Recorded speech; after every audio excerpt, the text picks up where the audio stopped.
करीब 3 साल पुरानी बात है। पाटन में एक इंडस्ट्रियलिस्ट, बड़े कारोबारी, जिनका नाम नरेंद्र भाई पटेल, ये वहाँ रहते अपने परिवार के साथ। परिवार में इनकी एक बेटी और एक बेटा, बहू और एक पोती, तो कुल मिलाकर ये 5 लोग थे। नरेंद्र भाई के पास ठीक ठाक पैसे थे, बच्चों की परवरिश अच्छी की।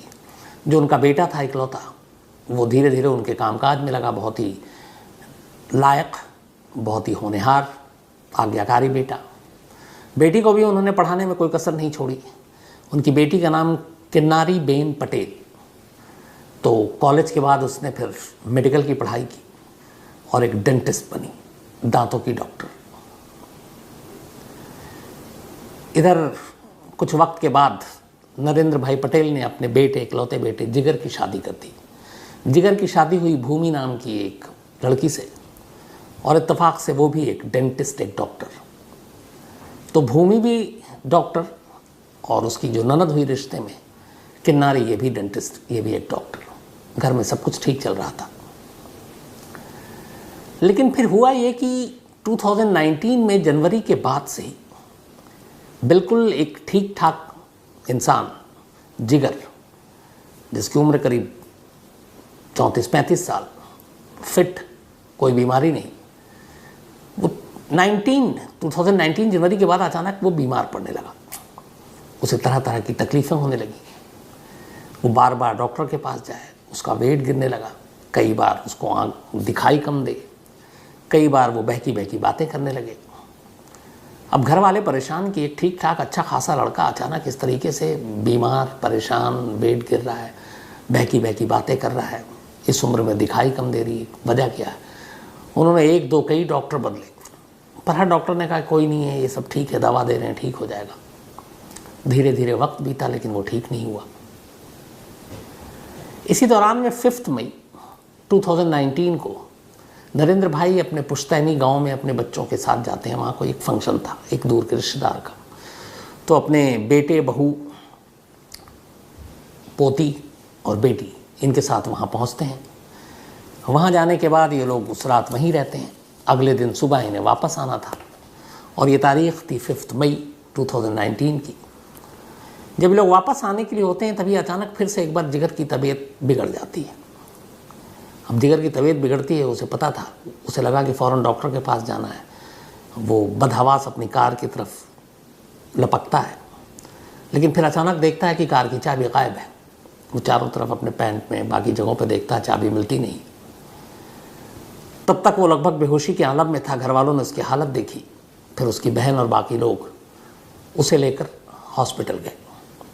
हॉस्पिटल में कुछ देर के बाद ही जिगर की मौत हो जाती है। अब जिगर की तबीयत ख़राब थी, अचानक मौत हो गई। घर वालों को यही लगा, डॉक्टरों ने जो सिम्टम देखा, बोले बीमार था, कमज़ोर हो गया था, हो सकता है दिल का दौरा पड़ा, हार्ट अटैक हुआ। अब बहुत बार ऐसा होता है कि परिवार वाले जब कहीं पे कोई ऐसा शक या कोई ऐसी चीज़ नहीं होती है, तो फिर वो पोस्टमार्टम और मेडिकल की जो सारी प्रोसेस है उससे बचना चाहते हैं। तो उन्होंने कहा कि अब बेटा तो मर गया, अब क्या चीर फाड़ करना। यही आम लोगों की, बहुत सारे लोगों की सोच होती है। मैं आपको बताऊं, मेरे पास ऐसे बहुत सारे फ़ोन आते हैं। अभी बल्कि 1-1.5 महीने पुरानी बात भी ऐसे एक फ़ोन आया था। कई ऐसे बीमार होते हैं, ठीक ठाक होते हैं, अचानक उनकी मौत हो जाती है, हॉस्पिटल ले जाते हैं, वहाँ मौत होती है। तो एक कायदा कानून है कि अब फिर अचानक इस उम्र में बिना किसी बीमारी के, तो वो पोस्टमार्टम करना ज़रूरी होता है। तो कई सिफारिशी फ़ोन आते हैं कि एक बार आप बोल दें तो पोस्टमार्टम ना हो, कौन चीर फाड़ कराएगा, माँ बाप और दुखी हो जाएंगे। तो फिर उसका तरीका है लोकल पुलिस से कांटेक्ट करना है, और फिर डीएम की इजाज़त, तो उसके ज़रिए मिल जाती है कि नहीं, हमें किसी पे शक नहीं है। लेकिन मेरा अपना मानना है कि ये कई बार उल्टा पड़ जाता है, जैसे इस कहानी में है। तो जिगर की मौत हो गई अस्पताल में। घर वालों ने कोई शक जताया नहीं। उन्होंने कहा बीमार तो था ही था, 5-6 महीने से कमज़ोर हो रहा था, हो सकता उसी कमज़ोरी की वजह से हार्ट अटैक हुआ, दिल का दौरा पड़ा और उसकी मौत हो गई। घर वाले उसकी बॉडी ले जाते हैं, अंतिम संस्कार कर देते हैं। कुछ दिन बीत जाता है, करीब 25 दिन बीत जाते हैं। अब तारीख आ जाती है 30 मई, 30 मई की। जिगर की मौत के 25 दिन के बाद 30 मई की तारीख थी। अचानक 30 मई के दिन में जिगर की वाइफ भूमि और उसकी 14 महीने की बच्ची माही, इन दोनों की तबीयत बिगड़ जाती है। अब अचानक तबीयत बिगड़ी, घर में वैसी 25 दिन पहले एक जवान मौत हुई है, घर वाले परेशान हो जाते हैं। फ़ौरन दोनों को लेकर अस्पताल जाया जाता है, दोनों को एडमिट किया जाता है, डॉक्टर दोनों को देखते हैं। लेकिन तमाम कोशिशों के बावजूद डॉक्टर 14 महीने की बच्ची माही को नहीं बचा पाते और उसकी मौत हो जाती है, जबकि भूमि की जान बच जाती है। अब 14 महीने की बच्ची की मौत हुई, कैसे, क्यों? उधर 25 दिन पहले घर के इकलौते वारिस की मौत हुई थी और लगभग ऐसी तबीयत खराब हुई थी। इससे पहले सब ठीक था, ये अचानक क्या हो रहा है? कुछ चीज़ें ऐसी हुई जो घर के मालिक यानी कि जिगर और उसकी बहन किन्नारी के पिता नरेंद्र भाई पटेल को डाउट हुआ। उन्होंने कहा कि ये नेचुरल डेथ नहीं है। फिर उन्होंने रिकॉल करना शुरू किया, उन्होंने सोचना शुरू किया तो उन्हें याद आया कि जब 5 मई को जिगर की मौत हुई, इकलौता भाई था किन्नारी का, मौत के अगले दिन से ही, बल्कि उसी दिन से ऐसा लग रहा था उसको देख के कि उसे कोई फ़र्क नहीं पड़ा, उसको कोई सदमा नहीं, कोई अफसोस नहीं, कोई गम नहीं, और वो नॉर्मल लाइफ जी रही थी, बल्कि हंस रही थी, गाने सुन रही थी। उससे गैम्बलिंग की भी आदत थी, तो वो जुआ भी खेल रही है। तो उसका बर्ताव और बिहेवियर बड़ा अजीब लगा उसी के पिता को। तो उन्होंने कहा कुछ समझ में नहीं आ रहा कि ये हो क्या रहा। फिर उसके बाद अचानक अब भतीजी की मौत हो गई, उनकी पोती की, लेकिन उससे भी कुछ फ़र्क पड़ा नहीं। तभी उन्हें एहसास हुआ कि नहीं, इस बार पोस्टमार्टम कराते हैं। बेटे का तो कराया नहीं, 14 महीने की बच्ची का पोस्टमार्टम कराया। पोस्टमार्टम में जो आया वो उसमें शक जताया गया कि कुछ ऐसी चीज़ दी गई थी जो एक तरह से स्लो पॉइजन के तौर पर काम कर रहा था। अब ये बात बड़ी हैरान करने वाली थी कि एक 14 महीने की बच्ची को कोई स्लो पॉइजन क्यों देगा। फिर उसकी माँ की भी तबीयत खराब हुई थी। अब जब ये रिपोर्ट आई तो नरेंद्र भाई पटेल, बहुत सारे सवाल उनके मन में उठे, शक भी हुआ। इसके बाद पहला काम ये किया कि 14 महीने की बच्ची के अंतिम संस्कार के बाद उन्होंने अपनी बहू को उसके मायके भेज दिया, भूमि को। कहा तुम वहाँ जाओ, यहाँ सेफ़ नहीं है। अब ये बात बड़ी अजीब थी कि वो अपने ही घर में उसको कह रहे हैं सेफ़ नहीं है। इसके बाद उन्होंने अपनी बेटी से बात की, किन्नारी से, और उन्होंने कहा कि पिछले 1 महीने से मैं तुम्हारे बर्ताव को देख रहा हूँ, मुझे शक है कि दोनों मौत नेचुरल नहीं है, और मुझे लगता है इन दोनों मौत के जिम्मेदार तुम हो। क्या सच है? नरेंद्र भाई पटेल ने पूछ तो लिया, पर उन्हें उम्मीद नहीं थी कि सामने से जवाब कैसा मिलेगा। जो सोचा नहीं था वैसा उन्हें जवाब मिला। उनकी अपनी बेटी सामने खड़ा होकर कह रही है, खड़ी होकर, कि हाँ मैंने मारा इन दोनों को, और भाभी को भी मारना था, लेकिन बच गई, और अब आपने उसको उसके घर भेज दिया, तो मेरा काम मुश्किल हो गया। नरेंद्र भाई सन्न रह गए सुनकर। इसके बाद उन्होंने कहा ठीक है, तुमने मारा है, अब हो सकता है मेरी जो संस्कार तुमको दिए वो उसमें गलत था, कम रह गया, लेकिन एक तरफ मेरी बेटी है, एक तरफ बेटा, और मेरी पोती जिसकी तुमने जान ली। आज मैं एक बाप होने के नाते तुम्हें माफ़ कर दूं, इस राज को राज रख लूँ, तो फिर अपने आप को कभी माफ़ नहीं करूँगा। तो जो तुमने किया है उसकी सज़ा तुम्हें मिलनी चाहिए। मैं तुम्हारे जुर्मों पे पर्दा नहीं डालूँगा। और ये कहकर वो सीधे पुलिस स्टेशन पहुँच गए। पुलिस स्टेशन जाने के बाद उन्होंने सारी कहानी बताई और एक रिपोर्ट लिखाई। रिपोर्ट ये कि उनके बेटे और उनकी पोती की मौत के लिए उनकी अपनी बेटी जिम्मेदार है। बेटी ने भी रोका नहीं बाप को, उसने सिर्फ इतना कहा कि मुझे नहीं मालूम ये जुर्म मुझसे कैसे हुआ मेरे हाथों से, लेकिन हाँ हो गया।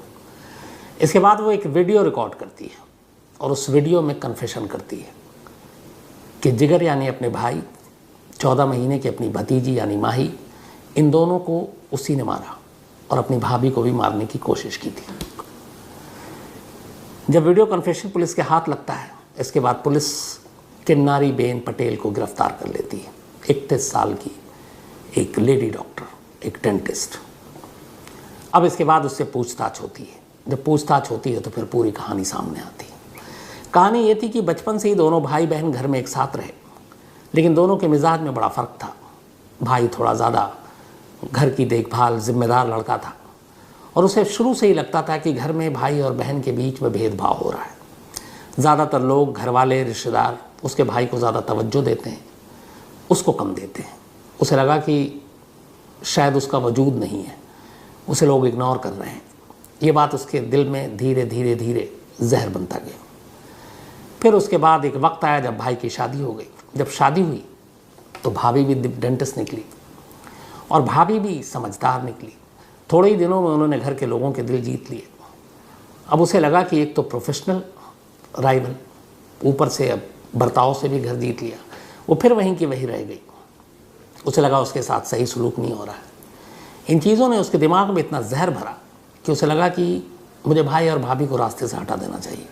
बल्कि फिर इस दौरान में बेटी पैदा हुई तो उसने कहा इसको भी हटा देना चाहिए। ये उसके सेकंड थॉट बाद में इसलिए आया। उसने कहा अगर भाई और भाभी को हटा देते हैं रास्ते से, तो एक तो पिता इंडस्ट्रियलिस्ट थे, करोड़ों की प्रॉपर्टी है, पैसे, तो वो इकलौती वारिस होगी, फिर और कोई वारिस भी नहीं होगा। लेकिन अगर वो अपनी भतीजी को ज़िंदा छोड़ती हो तो बालिग होने के बाद वो उसके पिता के जायदाद में हिस्सेदार होगी। फिर उसने प्लान करना शुरू किया कि कैसे मारे जिस पर शक भी ना हो। डॉक्टर थी, काम आसान हो गया। उसने पहले इंटरनेट पे बहुत सारे सर्च किए, कौन कौन से पॉइज़न होते हैं, ऐसे कौन से पॉइज़न हैं जिस पे शक ना हो किसी को कि हमने जहर दिया है, और धीरे धीरे वो मारे, एक झटके ना मारे। फिर उसे पता चला एक धतुरा होता है, धतुरे का बीज, वो बड़ा धीरे धीरे काम करता है और वो आपके अलग अलग शरीर के अंगों को बहुत वक्त लेकर डैमेज करता जाता है, ख़ासतौर पर लीवर को।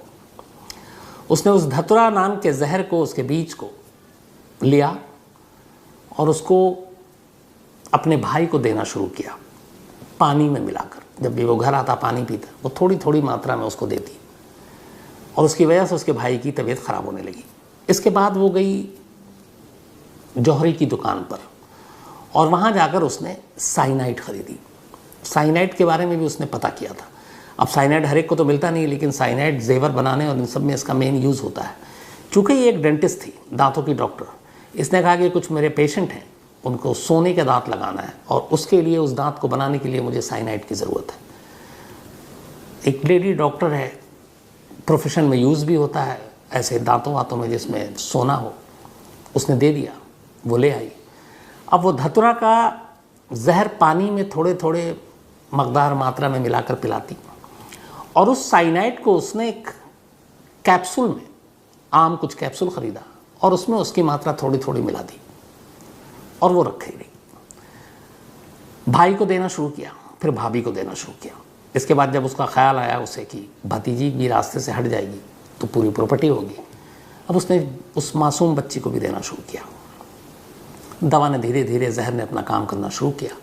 बीमार पड़ने लगा, लीवर में प्रॉब्लम, बाकी चीज़ों में प्रॉब्लम, दिखने में प्रॉब्लम होने लगी।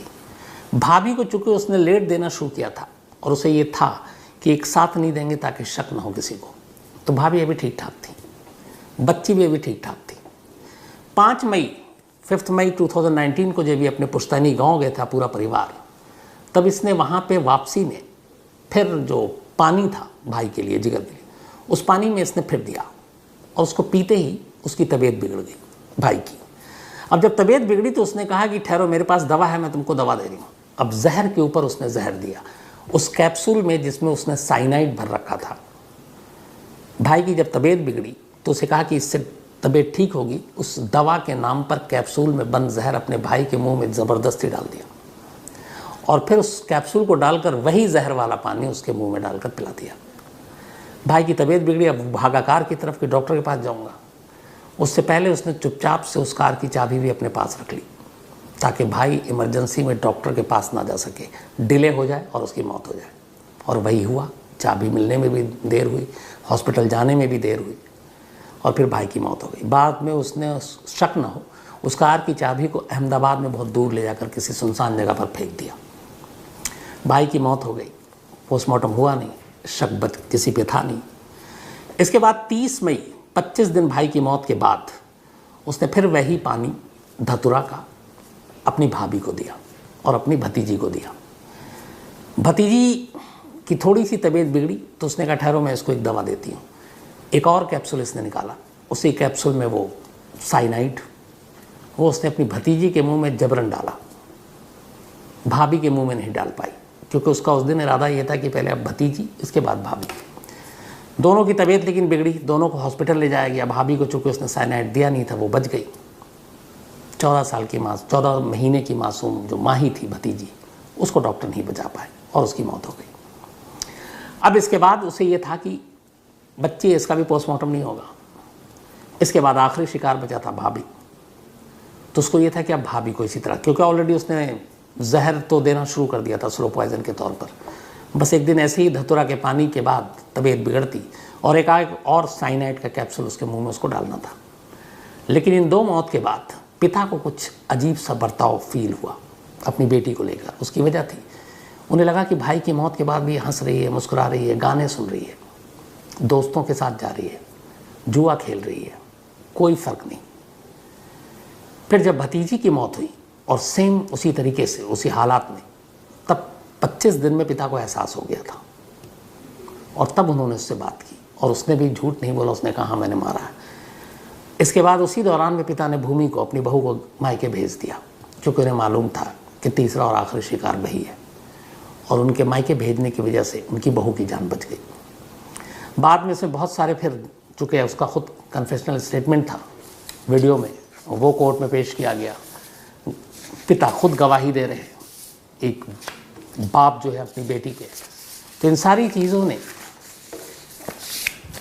आखिरकार उसको कोर्ट में गुनहगार ठहरा दिया और अदालत में इसके ऊपर मुकदमा चला लंबे वक्त तक। और अब मंडे को 2009 मंडे मतलब 4 अप्रैल 2022, यानी इस इंसिडेंट के करीब 3 साल के बाद पाटन की लोअर कोर्ट ने इस केस को, हालांकि रेयरेस्ट ऑफ रेयर केस नहीं माना, लेकिन कहा कि एक संगीन जुर्म है। ख़ास तौर पर एक डॉक्टर, एक बहन, एक बुआ, और उसने जो कुछ किया उसके लिए माफ़ी नहीं है। और इसीलिए अदालत ने किन्नारी बेन पटेल को उम्र कैद यानी लाइफ इम्प्रिजमेंट की सज़ा दी है।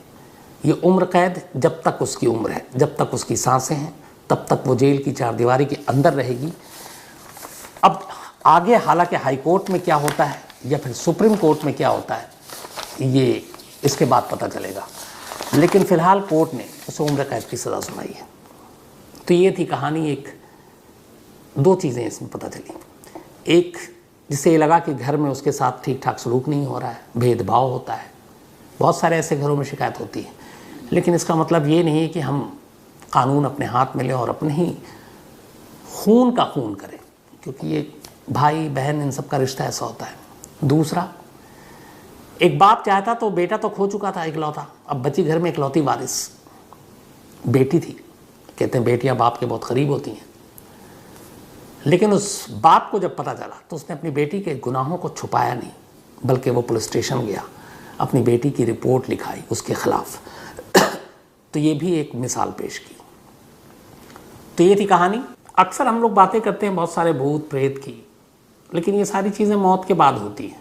हम सब ये मानकर चलते हैं कि इंसान, भूत प्रेत, आत्मा जो भी है, जिन जन्नात, ये सब मौत के बाद, जीते जी नहीं। लेकिन क्या कभी किसी ने सुना है कि एक शख्स मरने से पहले ऐसे सारे काम करे जो उसे भूत बना दे? भूत वो वाले नहीं, डरने वाला, बल्कि ऐसा भूत जिसकी कोई मौजूदगी के सबूत ही ना हो। मतलब एक इंसान दुनिया में आया, पैदा हुआ, करीब 60 साल की ज़िंदगी जी ली, और जब वो मर रहा है तो मरने से पहले एक एक कर अपने सारे सबूत को मिटाता जा रहा है, ऐसे कि जैसे वो इस दुनिया में आया ही नहीं। अब ऐसे लोगों को भूत ही कहेंगे। तो क्या ये मुमकिन है एक शख्स मौत से पहले अपने आप को इंसानों की बिरादरी से हटकर एक ऐसा रहस्य बना दे कि उसकी पहचान, उसकी शिनाख्त दुनिया ढूंढे और मिले ही नहीं? और आज 13 साल हो गए। 13 साल में ये शख्स, इसकी असलियत, ये कौन था, कहाँ का था, किस देश का सिटीजन था, कहाँ पैदा हुआ, इसका असली नाम क्या था, क्या करता था, कुछ भी नहीं मालूम।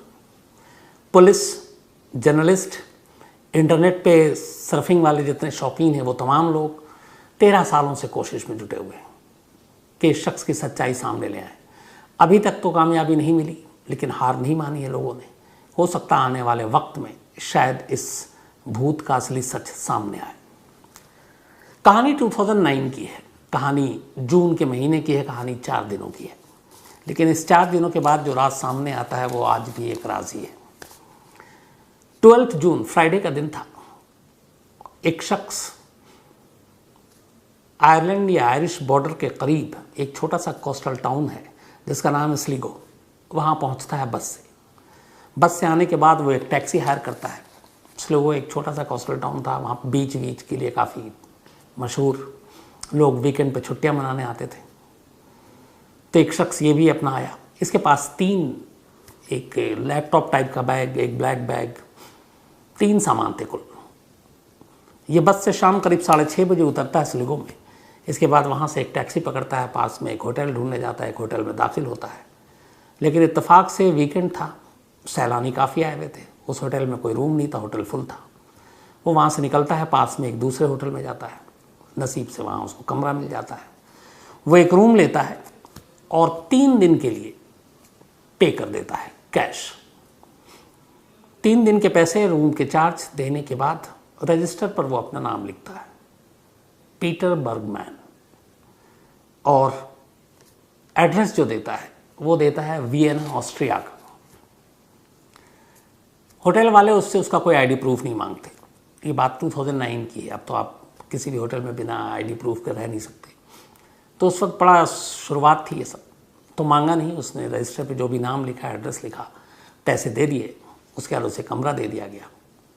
वो कमरे में जाता है, फ्राइडे का दिन 12 जून, बिल्कुल नॉर्मल। इसके बाद वो कमरे से बाहर नहीं निकलता। एक बार सिगरेट पीने के लिए नीचे आता है, फिर वो वापस कमरे में।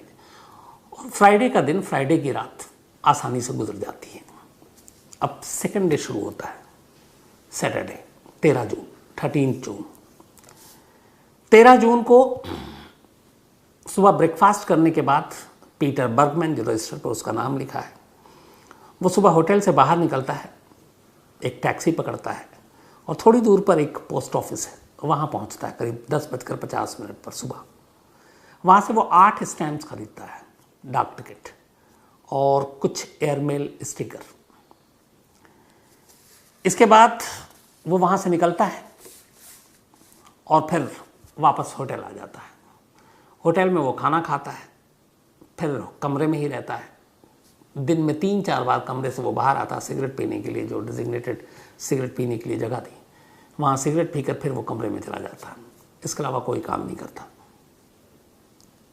दूसरी रात बीत जाती है। अब डे 3, 14 जून की तारीख आ जाती है। संडे का दिन था, क्योंकि वो फ्राइडे को चेक इन किया था उसने। संडे को वो फिर दोपहर के करीब वो निकलता है रूम से और उसके बाद बस स्टैंड तक जाता है पैदल। वहाँ से एक टैक्सी पकड़ता है और टैक्सी वाले से पूछता है कि कोई ऐसी बीच पे ले चलो जो बड़ा पीसफुल हो, जहाँ शोर शराबा ना हो। टैक्सी वाला खुद ही बताता है कि हम आपको रोजेस पॉइंट बीच पे ले चलते हैं। वहाँ का बड़ा फेमस बीच था और वो इसलिए भी था कि वो बड़ा अलग था, वहाँ शोर शराबा, भीड़ भाड़ ज़्यादा नहीं होती थी। पीटर बर्गमैन उस टैक्सी पे बैठता है, टैक्सी वाला उसे रोजेस पॉइंट बीच पे ले जाता है और ऐसा लगा था कि वो बीच पे घूमने के लिए गया, लेकिन बीच पे वो टैक्सी रुका हुआ है और वो उतरता है, चारों तरफ एक नज़र दौड़ाता है और फिर वापस टैक्सी में बैठ जाता है। कहता है वापस होटल चलो। टैक्सी वाले को भी अजीब लगता है कि इतनी दूर से बीच पे घूमने आया, लेकिन 2-3 मिनट में ही इसने बस बीच सरसरी निगाहों से देखा और वापस बैठ गया। खैर, वो उसे वापस होटल ले आता है। होटल आने के बाद वो थोड़ी देर होटल में रहता है, फिर बाहर निकल जाता है, फिर वापस होटल आता है। तीसरी रात नॉर्मल इसी तरह बीत जाती है। अब चौथा दिन आता है। 3 दिन का उसने पेशगी किराया दिया था और मंडे को से यानी 15 जून को होटल खाली करना था। मंडे को वो सुबह आता है होटल में रिसेप्शन पर। उसका कहता है, चेकआउट का टाइम होता है आमतौर पर 12 बजे, तो कहता है कि अगर मैं थोड़ा 1-2 घंटा डिले कर दूं तो कोई इशू तो नहीं है। रिसेप्शन वाले कहते हैं कोई इशू नहीं है, क्योंकि मंडे आ गया, टूरिस्ट सब लौट रहे हैं, होटल वैसे भी खाली हो रहा है।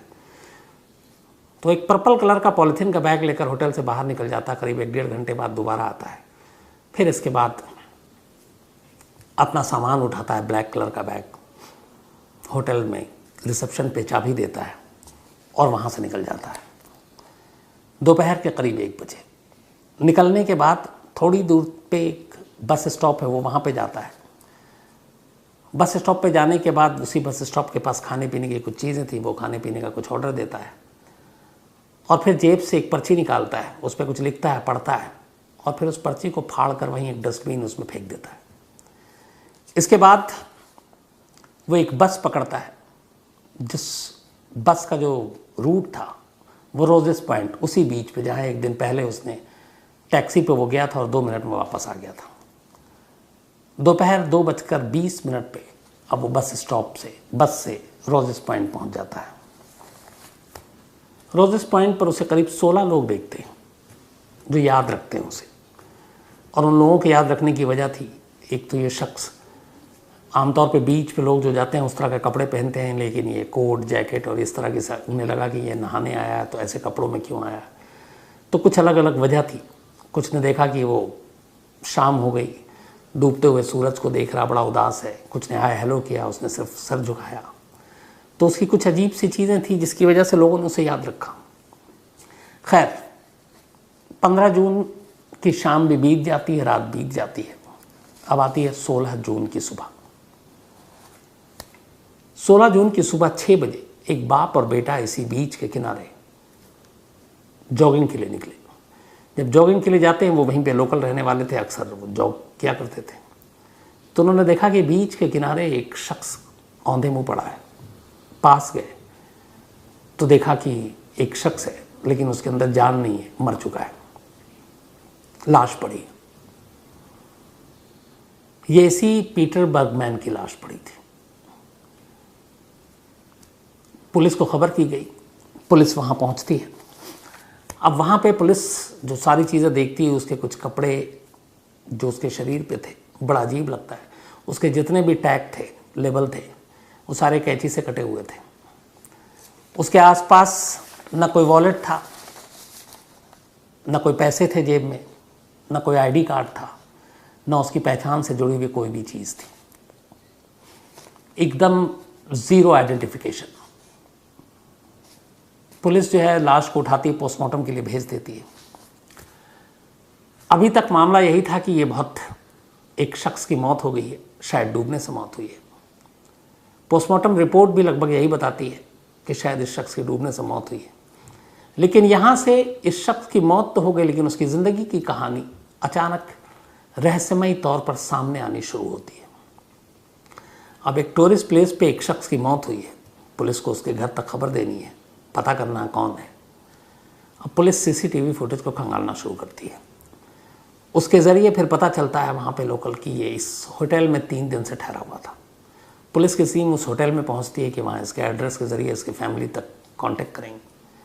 वहाँ पहुँचती है, वहाँ पे इसका पहली बार पुलिस को नाम पता चलता है, पीटर बर्गमैन, वियना ऑस्ट्रिया का एड्रेस।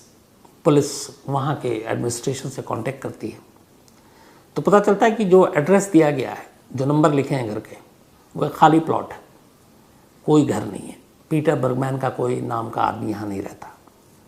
ब्रिटेन आयरलैंड में इस नाम, इस हुलिया, इसका जो डेटाबेस था, कोई नहीं है। अब पुलिस को बड़ी अजीब बात लगी कि अब इसकी आइडेंटिटी ही नहीं हो रही कि कौन है ये शख्स।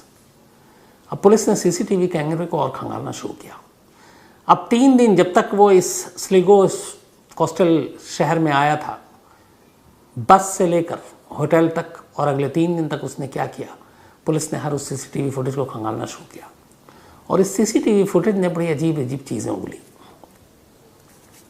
बड़ा ही नॉर्मल फॉर्मल ड्रेस, तमीज़ से, बाल करीने से, सब कुछ कपड़े पहने हुए ये शख्स होटल में जब आता है, 3 बैग थे।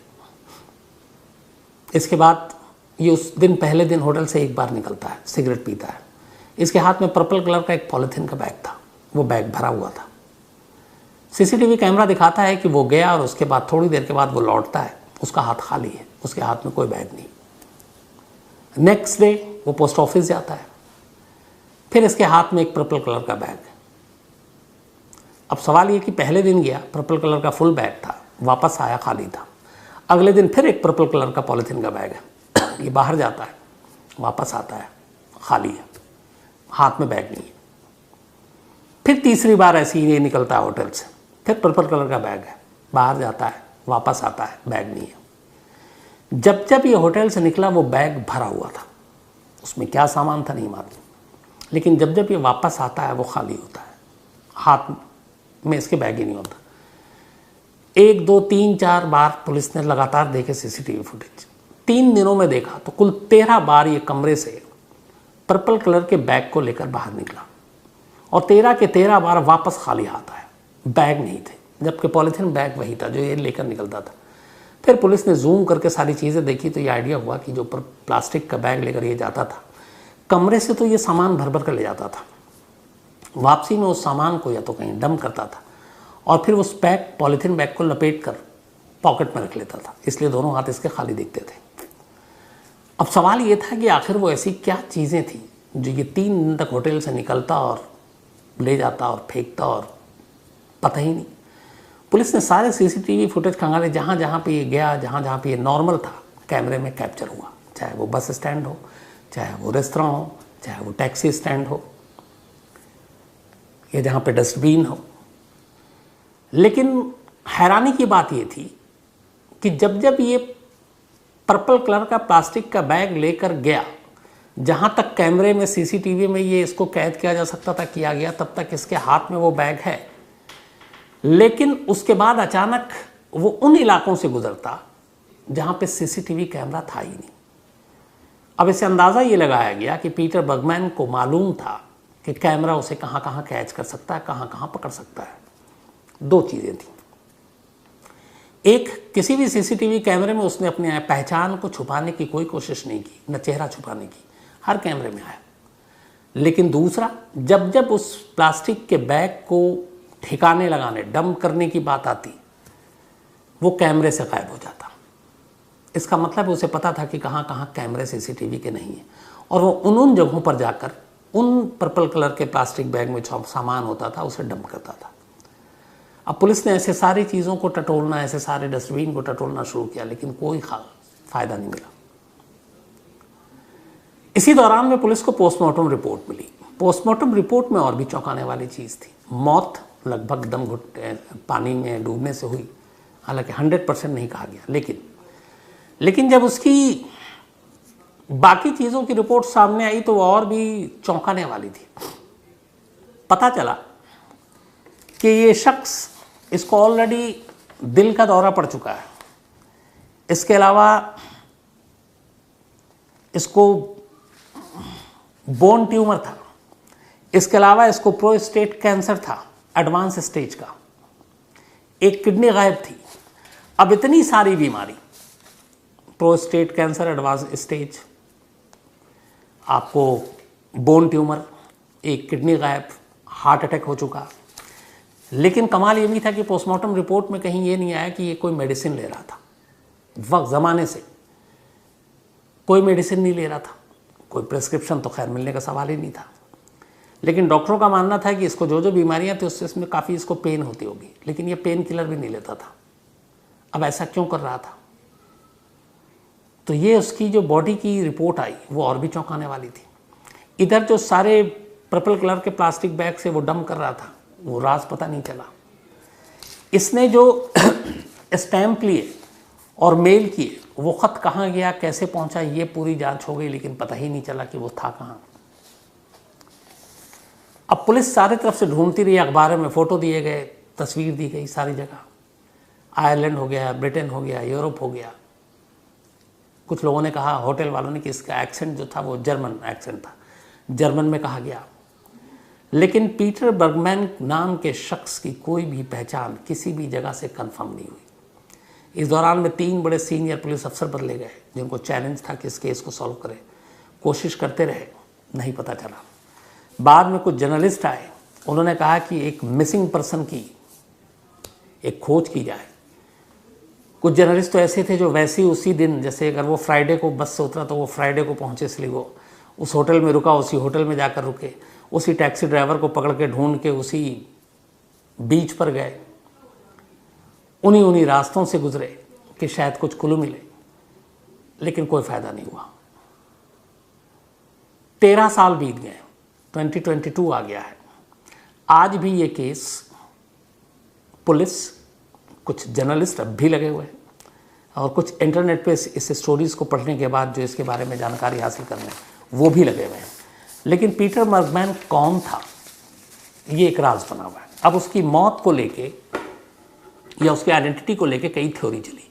एक कहा गया कि ये किसी देश का शायद स्पाई था, जासूस, और यहाँ पर आकर उसे बीमारी भी थी तो सुकून की मौत मरने के लिए इस जगह के बीच को चुना और मर गया।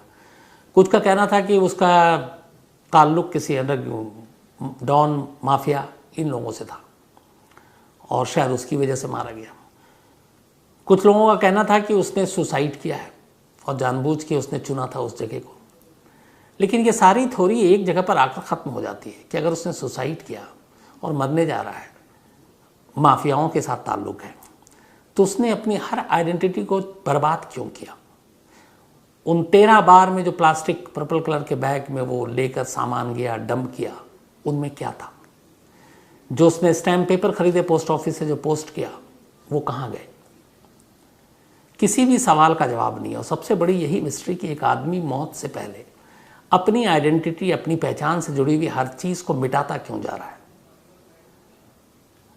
उसकी डीएनए और बाकी चीज़ों के सैंपल आज भी वहाँ के हॉस्पिटल में प्रिजर्व करके रखे गए हैं, इसलिए कि आने वाले वक्त में टेक्नोलॉजी जिस तरीके से तरक्की कर रहा है, हो सकता है उसका डीएनए किसी ऐसे शख्स से मैच कर जाए जिसकी फैमिली ट्री के ढूंढते हुए इस शख्स तक, इस शख्स की असलियत तक, पीटर बर्गमैन तक पहुंचा जा सके, उसकी असली पहचान क्या थी निकाली जा सके। हालांकि ये जाहिर सी बात है कि इसका नाम भी नकली होगा, पीटर बर्गमैन, क्योंकि जब असलियत कुछ नहीं पता तो फिर नाम भी कैसे वो असली बता सकता है। तो उम्मीद यही है कि टेक्नोलॉजी, डीएनए और ये सारी चीज़ें जो है इस शख्स की सच्चाई सामने लाए। लेकिन 13 साल तो हो गए। ये शख्स कौन था, कहाँ का रहने वाला था, क्या नाम था, क्या करता था, क्यों यहाँ आया, कैसे मौत हुई, उन पर्पल कलर के प्लास्टिक बैग में ये क्या कुछ ले जाकर डंप करता था, ये सारी चीज़ें, ये सारे राज आज भी एक राज हैं। तो आज इसी हैदराबाद के कुंदन बाग की कहानी है। कहानी बेहद इंटरेस्टिंग है। बात 2002 की है, 20 साल पहले की, लेकिन ये कहानी आज भी जिंदा है, ख़ासतौर पर सोशल मीडिया में और पुलिस के पन्नों में भी, क्योंकि पुलिस अब भी इस कहानी को लेकर परेशान हो रही है। क्यों हो रही है आगे बताऊंगा। 2002 शायद सितंबर का महीना था। हैदराबाद में एक पॉश एरिया है कुंदन बाग। यहाँ आसपास में कॉलेज भी है, मंदिर भी है, इसके अलावा भीड़ भाड़ भी है और एक महंगा इलाका है। अमीर लोग भी रहते हैं लेकिन मिक्स पॉपुलेशन भी है। तो इसी कुंदन बाग में एक कोठी है, 2 मंजिला। सितंबर का महीना था। एक चोर रात के वक्त इस कोठी के अंदर बड़ी खामोशी से खिड़की के रास्ते दाखिल हो जाता है। अंदर घुसता है चोरी की नीयत के इरादे से। अंदर जाता है कुछ कमरे से होते हुए, चूँकि 2 मंजिला ये मकान है। उसके बाद अचानक बेडरूम में पहुंचता है। बेडरूम में पहुंचता है तो इस चोर की ही हवा ख़राब हो जाती है। आया तो बुरी नीयत से था, चोरी करने से था। हो सकता है उसे कोई चोरी करने से रोकता तो उस पर हमला भी करता, क्योंकि अमूमन कई बार चोर जानलेवा हमला भी कर देते हैं। तो उस चोर का भी शायद कुछ ऐसा ही इरादा हो। मोहम्मद साजिद नाम था इस चोर का। तो साजिद घर में घुसता है, तमाम कमरों से होते हुए अपने कहाँ पे कीमती सामान, पैसे होंगे, ढूंढते ढूंढते वो बेडरूम की तरफ बढ़ता है।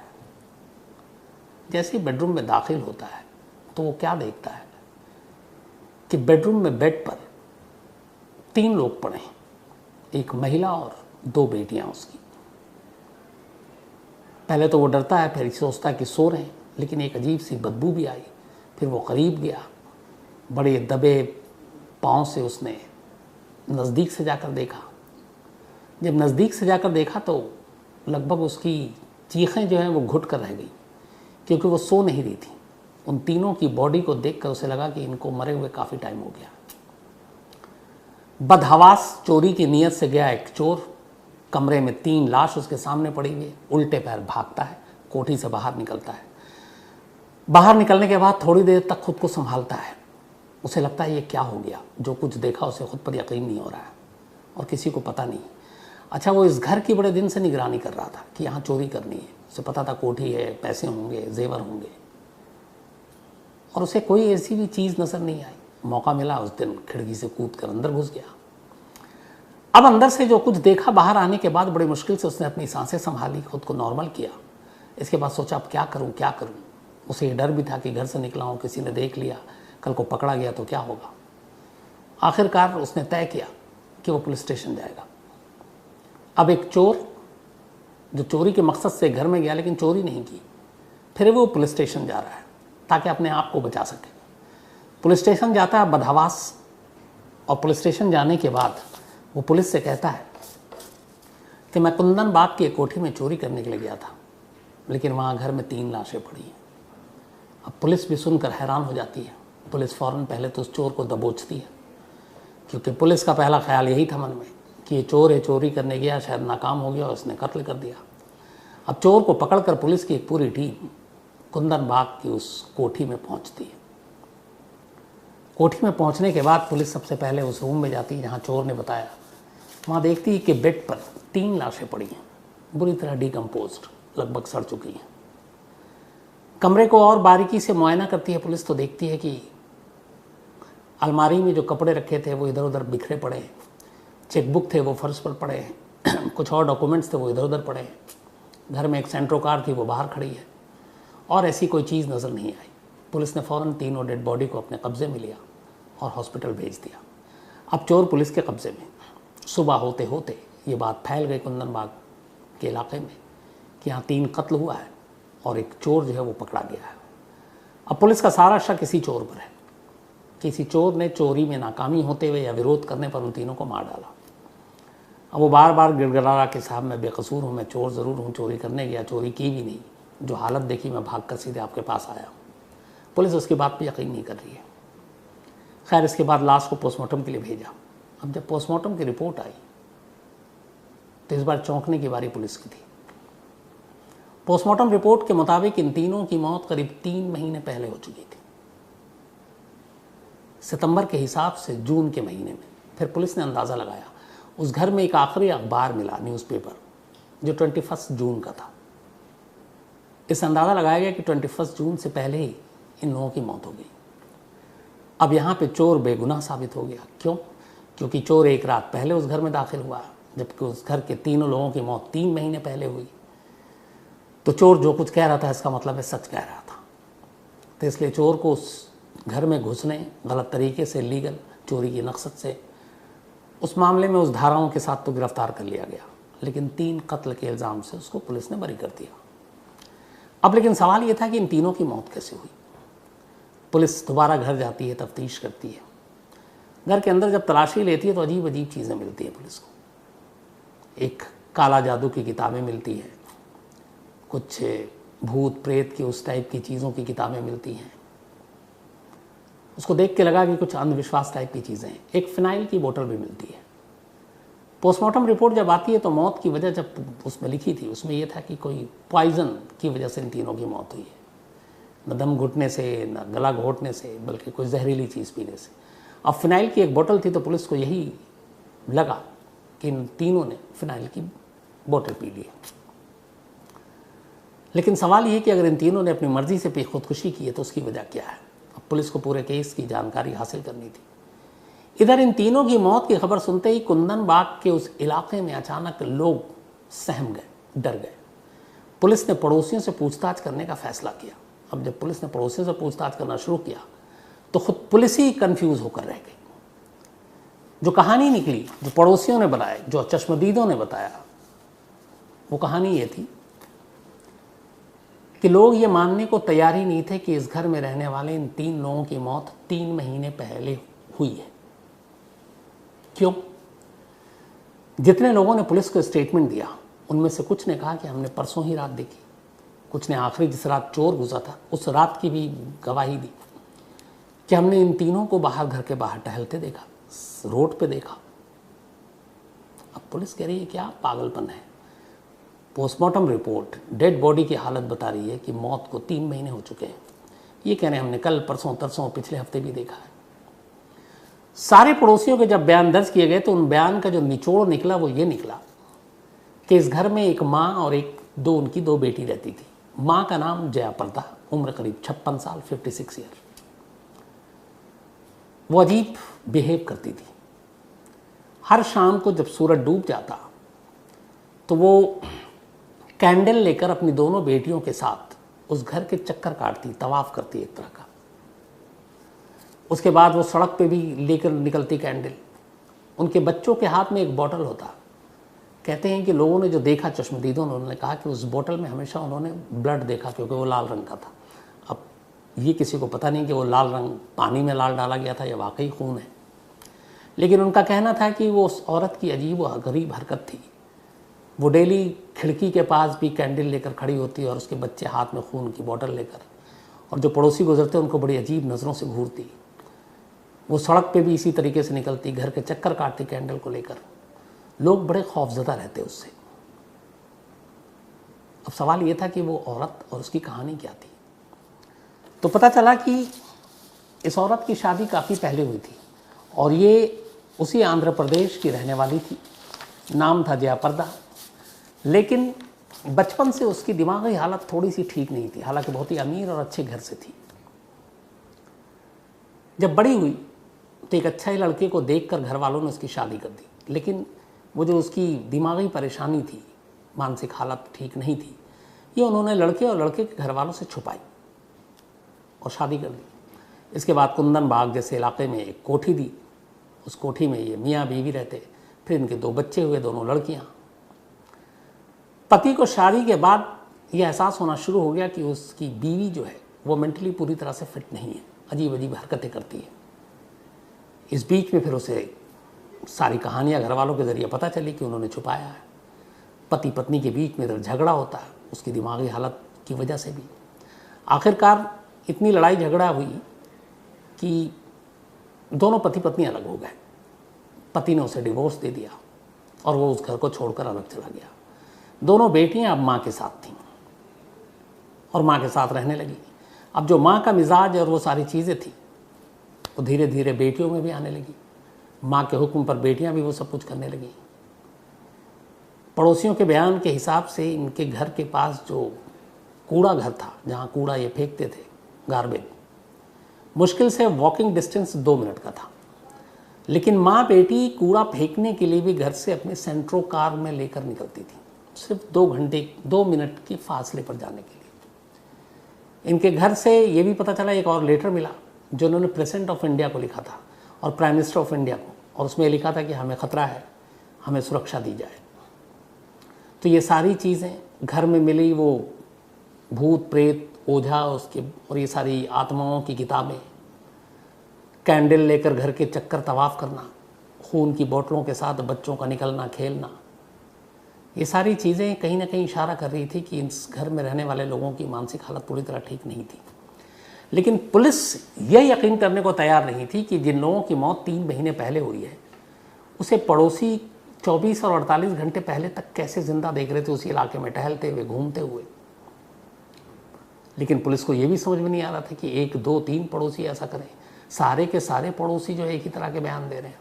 फिर ये भी लगा कि कहीं ऐसा तो नहीं है कि इस प्रॉपर्टी को लेके भी इस हॉन्टेड प्लेस घोषित करने या इस घर वालों को या घर को डराने के लिए, कई बार ऐसा होता है, ये साजिश तो नहीं है। लेकिन पता चला ऐसी भी साजिश नहीं है। फिर पुलिस ने जांच की तो पता चला कि कुछ साल पहले वहीं पे एक कॉलेज है, उस कॉलेज के कुछ स्टूडेंट्स ने भी कंप्लेंट की थी इस कोठी में रहने वाले लोगों के खिलाफ कि रात को ये लोग अजीब अजीब तरीके से हरकतें करते हैं, खून की बोतल लेके बच्चे घूमते हैं, कैंडल जलाते हैं। पुलिस ने खैर उस पर लगा कि ये सब ऐसी चीज़ें हैं तो ध्यान नहीं दिया।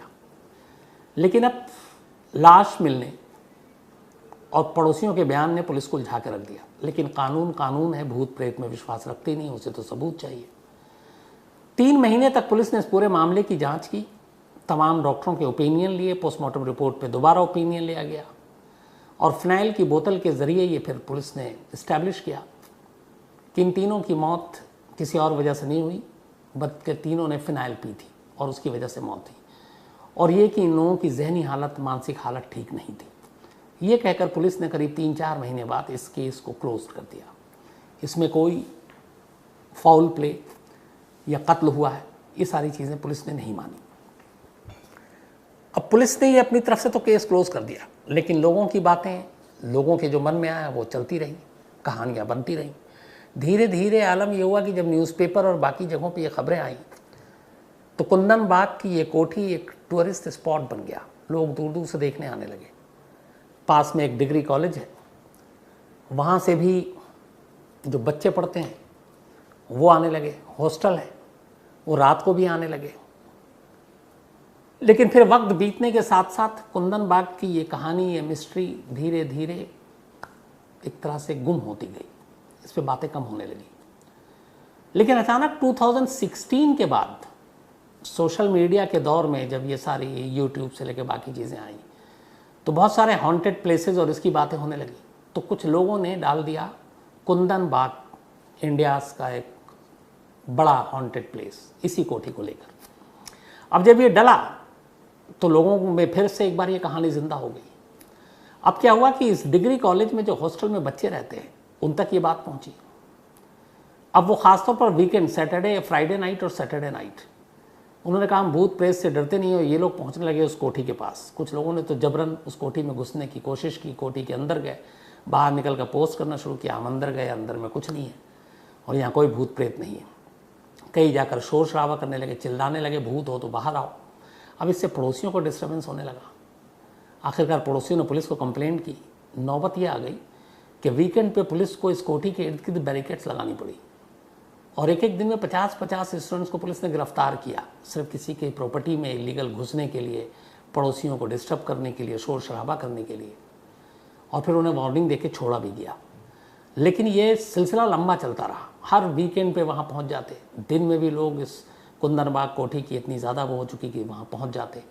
पुलिस परेशान, यहाँ तक कि पुलिस को ये बयान जारी करना पड़ा, पोस्टर निकालने पड़े कि कुंदन बाग कोठी is not a haunted place. ये कोई हॉन्टेड प्लेस नहीं है। लेकिन लोग फिर भी नहीं माने, आने लगे। शुरुआत हो गई। बड़ी मुश्किल से धीरे धीरे पुलिस ने वहाँ पे उन लोगों को रोका। कुछ जो पड़ोसी थे डिस्टर्ब हो रहे थे, उन्होंने अपने प्राइवेट सिक्योरिटी गार्ड रखे ताकि ऐसे लोगों को वहाँ से दूर रखा जा सके, रात को वो डिस्टर्ब ना हो। फिर उन्हें दूर किया गया।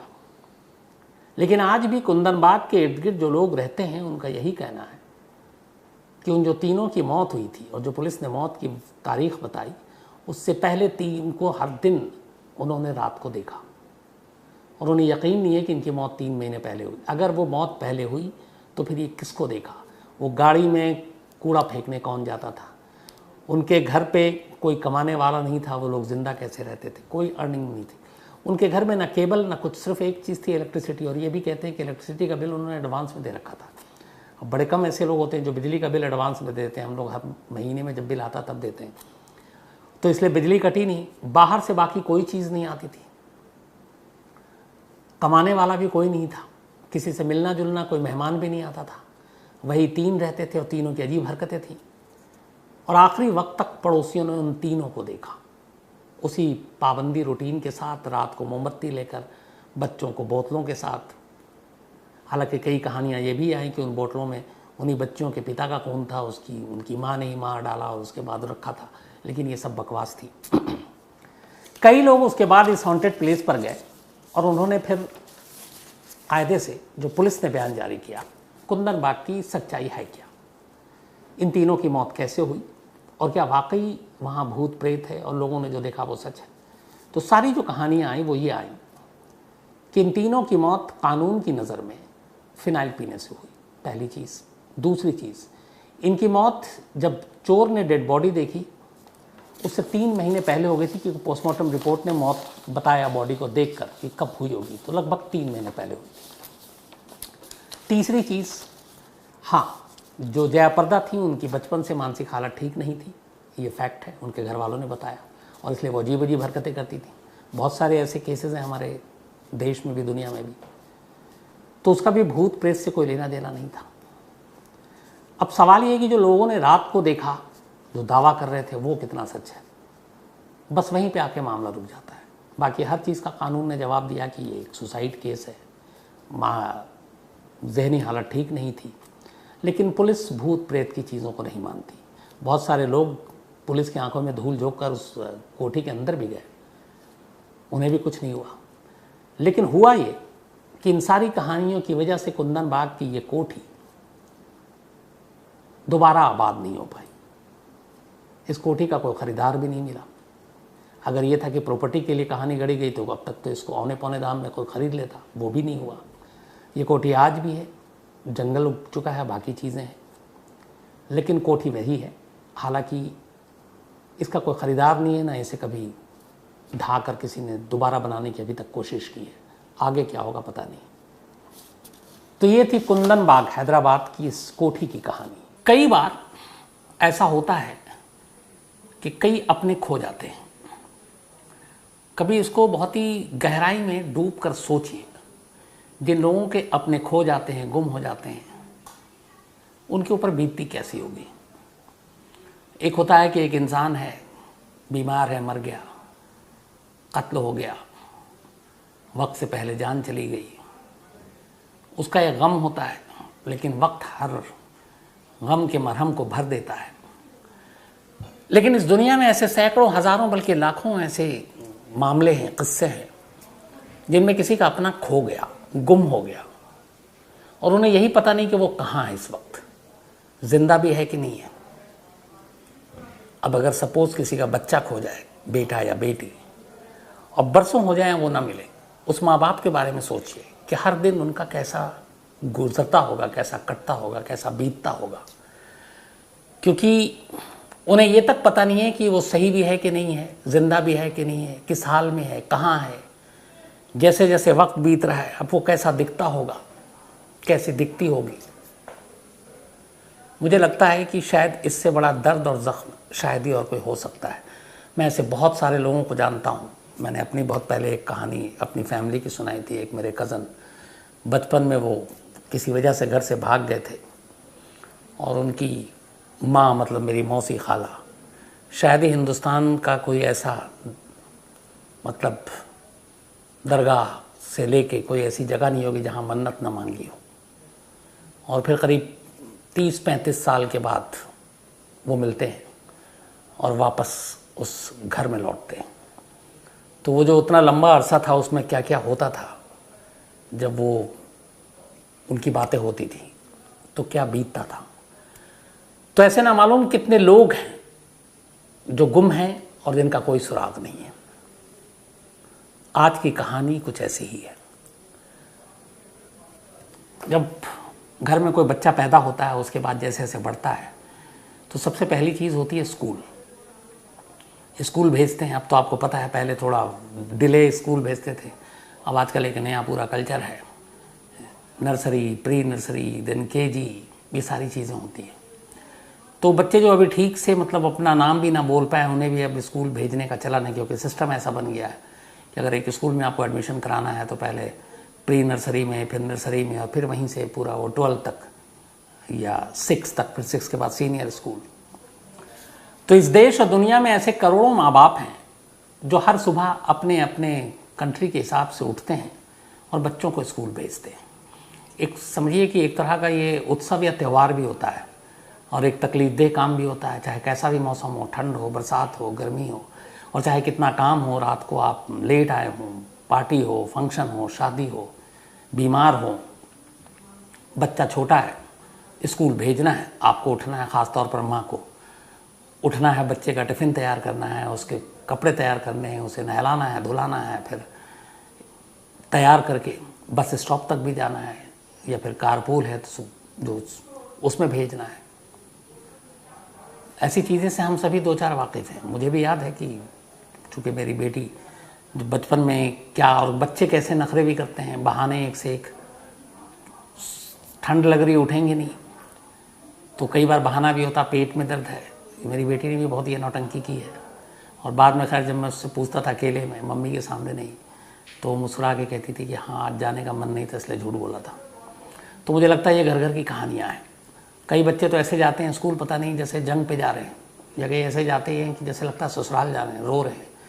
और बेतहाशा जब तक बस में ना बैठा दिया जाए, कार में ना बैठा दिया जाए, वो ऐसे ही रो धो के कई बार पिटाई खाते हुए भी बच्चे स्कूल जा रहे हैं। तो वो सारी चीज़ें होती हैं, और बड़ा लड़कपन और मासूमियत की चीज़ें हमेशा गुदगुद आती हैं। तो करोड़ों माँ बाप हर रोज़ सुबह अपने बच्चों को तैयार करके स्कूल भेजते हैं, उन करोड़ों में 2 माँ बाप सिंगापुर में भी रहते थे। सिंगापुर में हालांकि उनके बच्चे बड़े हो रहे थे, स्कूल जाने के आदी हो गए थे। एक का नाम था के चिन एन, इसकी उम्र थी 11 साल। दूसरे का नाम था होंग हुआत, इसकी उम्र थी 12 साल। दोनों पड़ोस में सिंगापुर में रहते थे और दोनों दोस्त थे। शुरू से एक ही स्कूल में पढ़ते थे। बचपन की दोस्ती बड़ी गहरी होती है, तो दोनों दोस्त भी थे। दोनों एक साथ स्कूल में पढ़ रहे थे। 14 मई 1986, आज से करीब 43 साल, बल्कि 14 और 20 34 37 साल पुरानी बात है। 14 मई 1986 की सुबह हमेशा की तरह दोनों को स्कूल जाना था। दोनों की माँओं ने तैयार किया और माँ ही इन्हें स्कूल तक छोड़ने जाती थी। लेकिन 14 मई 1986 के दिन पहली बार ऐसा हुआ कि 12 साल का होंग हुआ तो अपनी माँ से कहता है कि माँ आज मुझे अकेले स्कूल जाना है।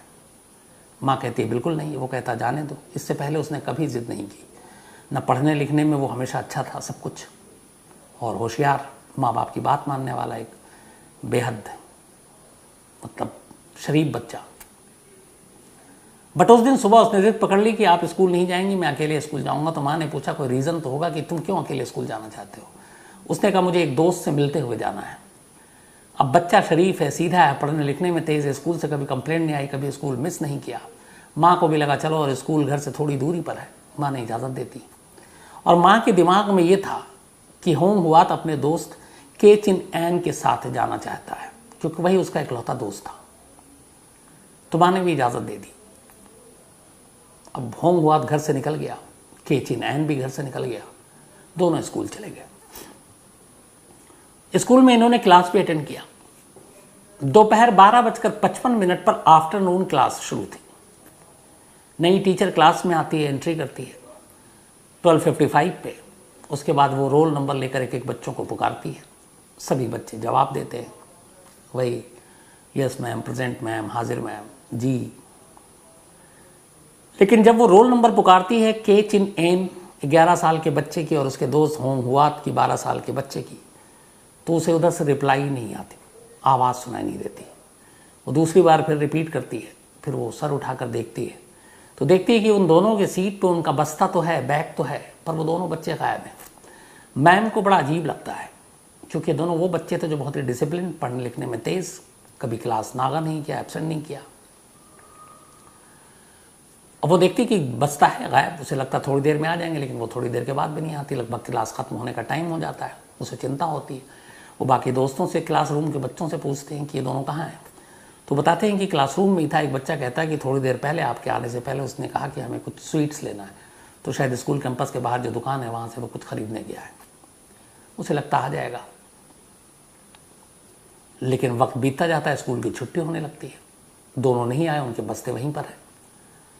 अब मैम को टेंशन होती है। मैम जाकर प्रिंसिपल को बताती हैं। प्रिंसिपल इन दोनों बच्चों के पेरेंट्स को इन्फॉर्म करते हैं और कहते हैं कि आपका बच्चा स्कूल तो आया, लेकिन उसके बाद कुछ घंटे के बाद से गायब हो गया और उनके बस्ते ही रखे। परेशान बदहवास पेरेंट्स स्कूल भागते हैं, क्योंकि उनके लिए पहली बार ऐसा कॉल आया था।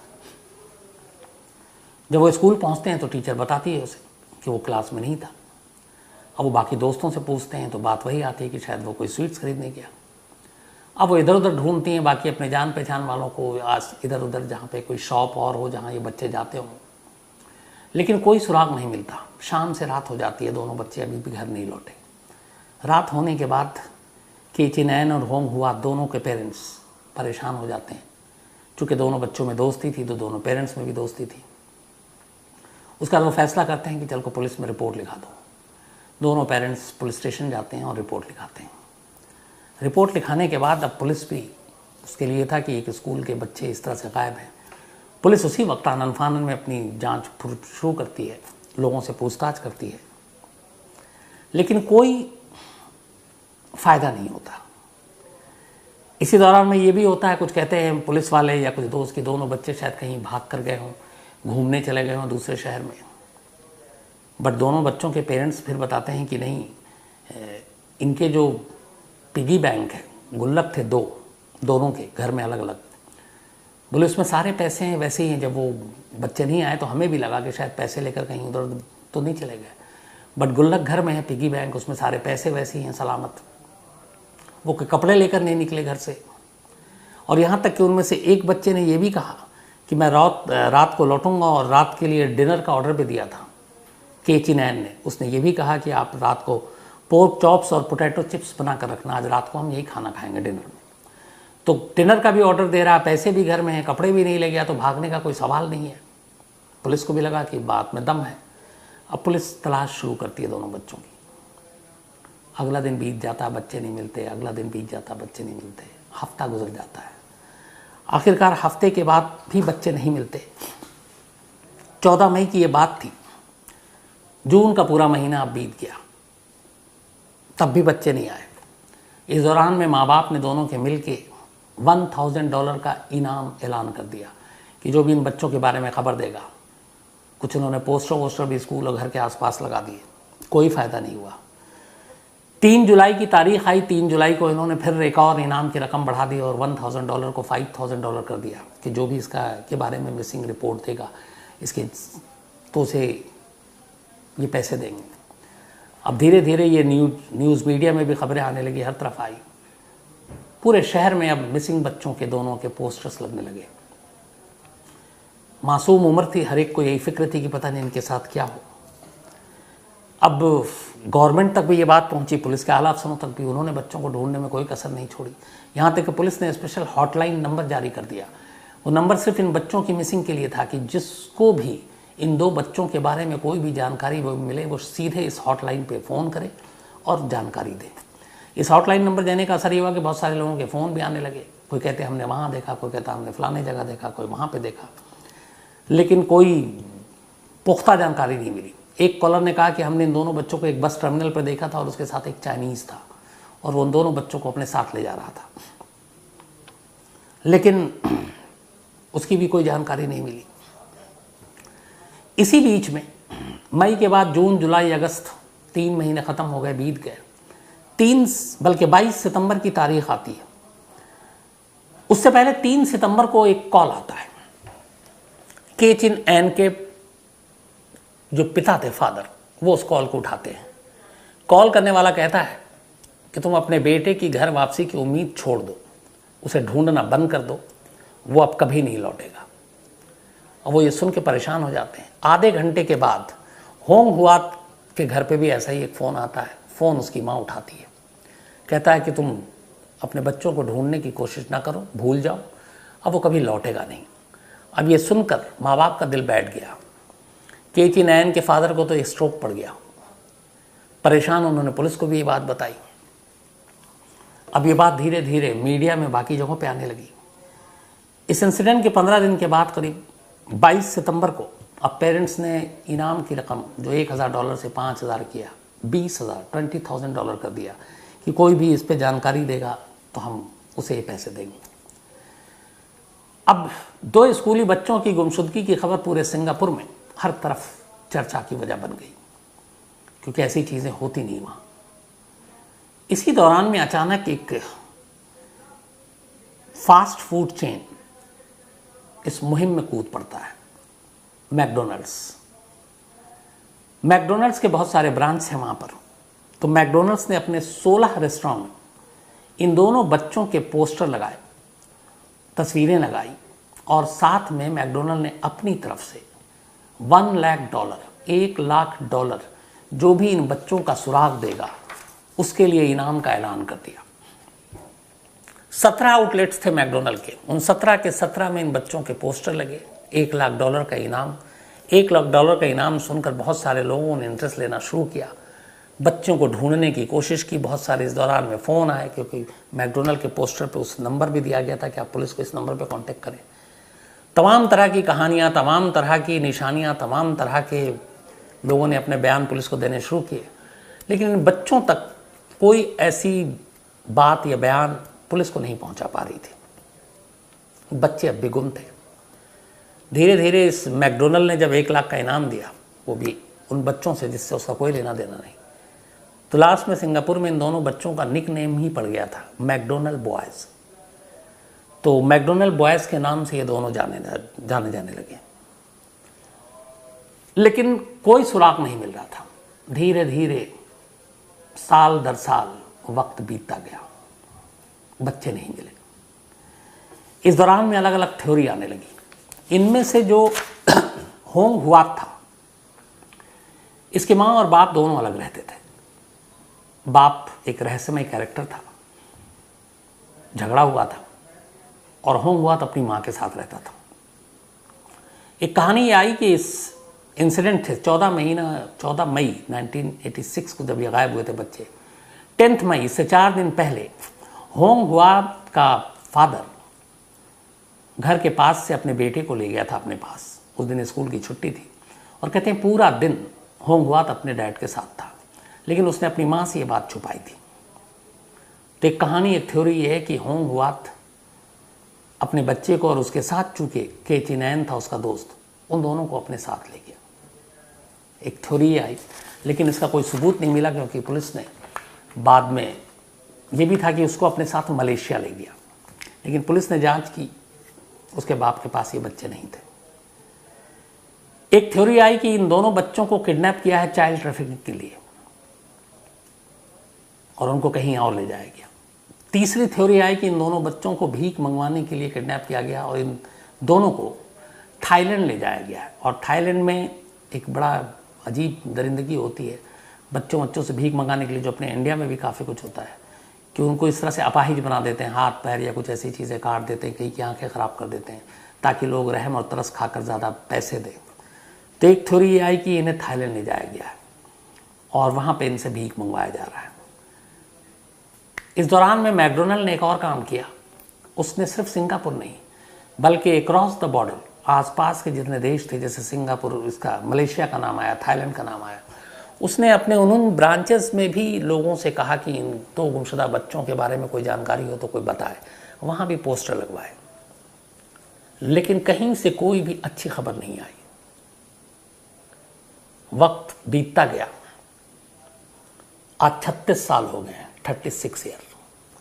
अगर आज देखें तो इनमें से एक 47 साल का वो बच्चा जो है अब अधेड़ हो गया, दूसरा 48 साल का हो चुका है, क्योंकि एक जब गुम हुआ था तब 11 साल उम्र थी, एक की 12 साल थी। आज 36 साल हो चुके हैं 1986 को गुजरे हुए। अब इन दोनों की उम्र 47 और 48 साल है, लेकिन इन दोनों का आज भी कोई सुराग नहीं है।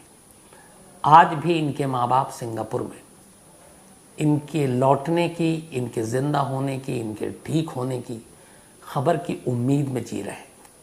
जो मैंने आपसे शुरू में कहा था कि एक आदमी किसी वजह से उसकी मौत हो जाए तो आदमी सब्र कर लेता है, लेकिन एक ऐसा भी हो कि बच्चे गायब हो जाए और उनका कोई पता नहीं हो, कोई सुराग नहीं है। हर दिन हर आहट पे आपको लग रहा हो कि शायद वो लौट आया हो, और हर दिन हर पल तिल तिल कर ये इंतज़ार और वो अलग अलग सोच कि पता नहीं कहाँ होगा, किस हाल में होगा, होगा भी कि नहीं होगा, एक ज़िंदा इंसान को किस्तों में मारती है, ख़ास तौर पर माँ बाप को। तो 36 साल हो गए इन मैकडोनल्ड बॉयज़ को गुम हुए, आज भी इनका कोई सुराग नहीं है। कई बार ऐसी होती है जिस कहानी में कोई खून खराबा नहीं, कोई साजिश नहीं, कोई दरिंदगी नहीं, लेकिन वो झकझोर जाती है सिर्फ इसलिए कि अगर आप इमोशन के हिसाब से सोचना शुरू करें।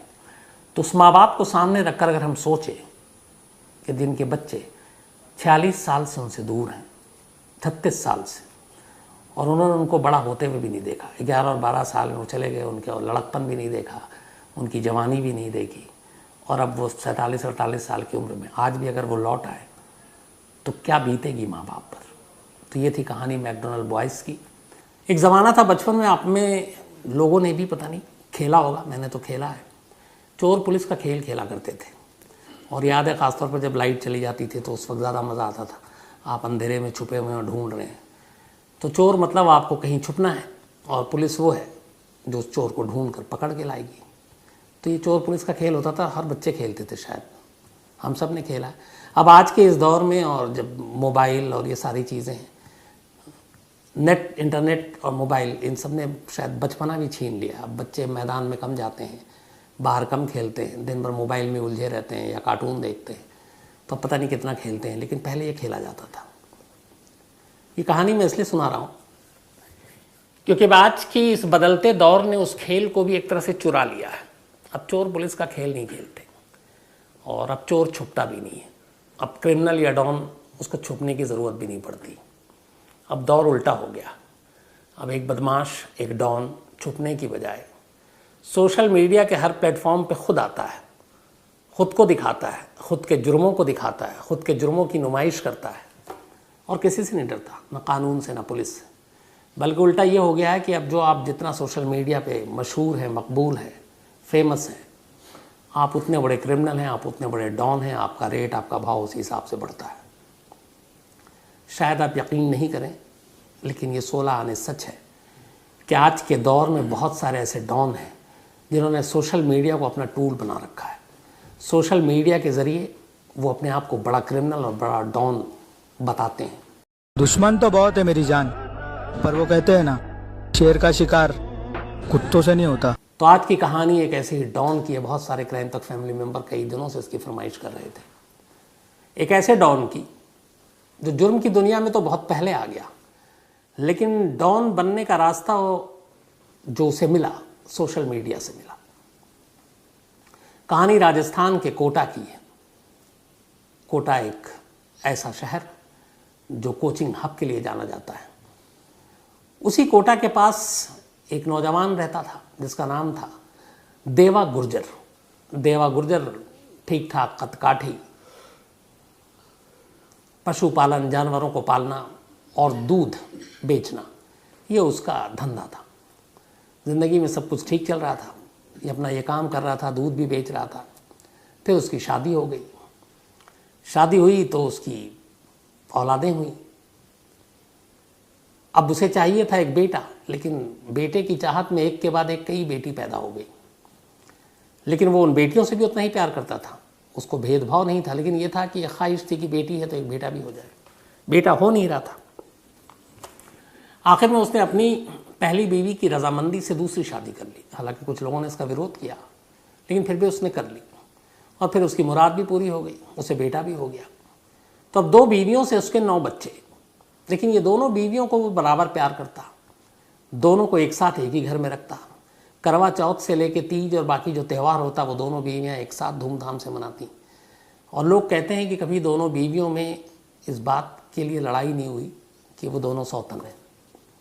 और वो भी उन दोनों बीवियों को खूब सोशल मीडिया पे भी प्रमोट करता। तो घर के लेवल पे भी ज़िंदगी ठीक चल रही थी, दाना पानी भी सही चल रहा था, धंधा भी सही चल रहा था। लेकिन फिर इसी दौरान में उसने दूध का धंधा करते करते कुछ ज़मींदारों और ऊंचे लोगों के संपर्क में आया।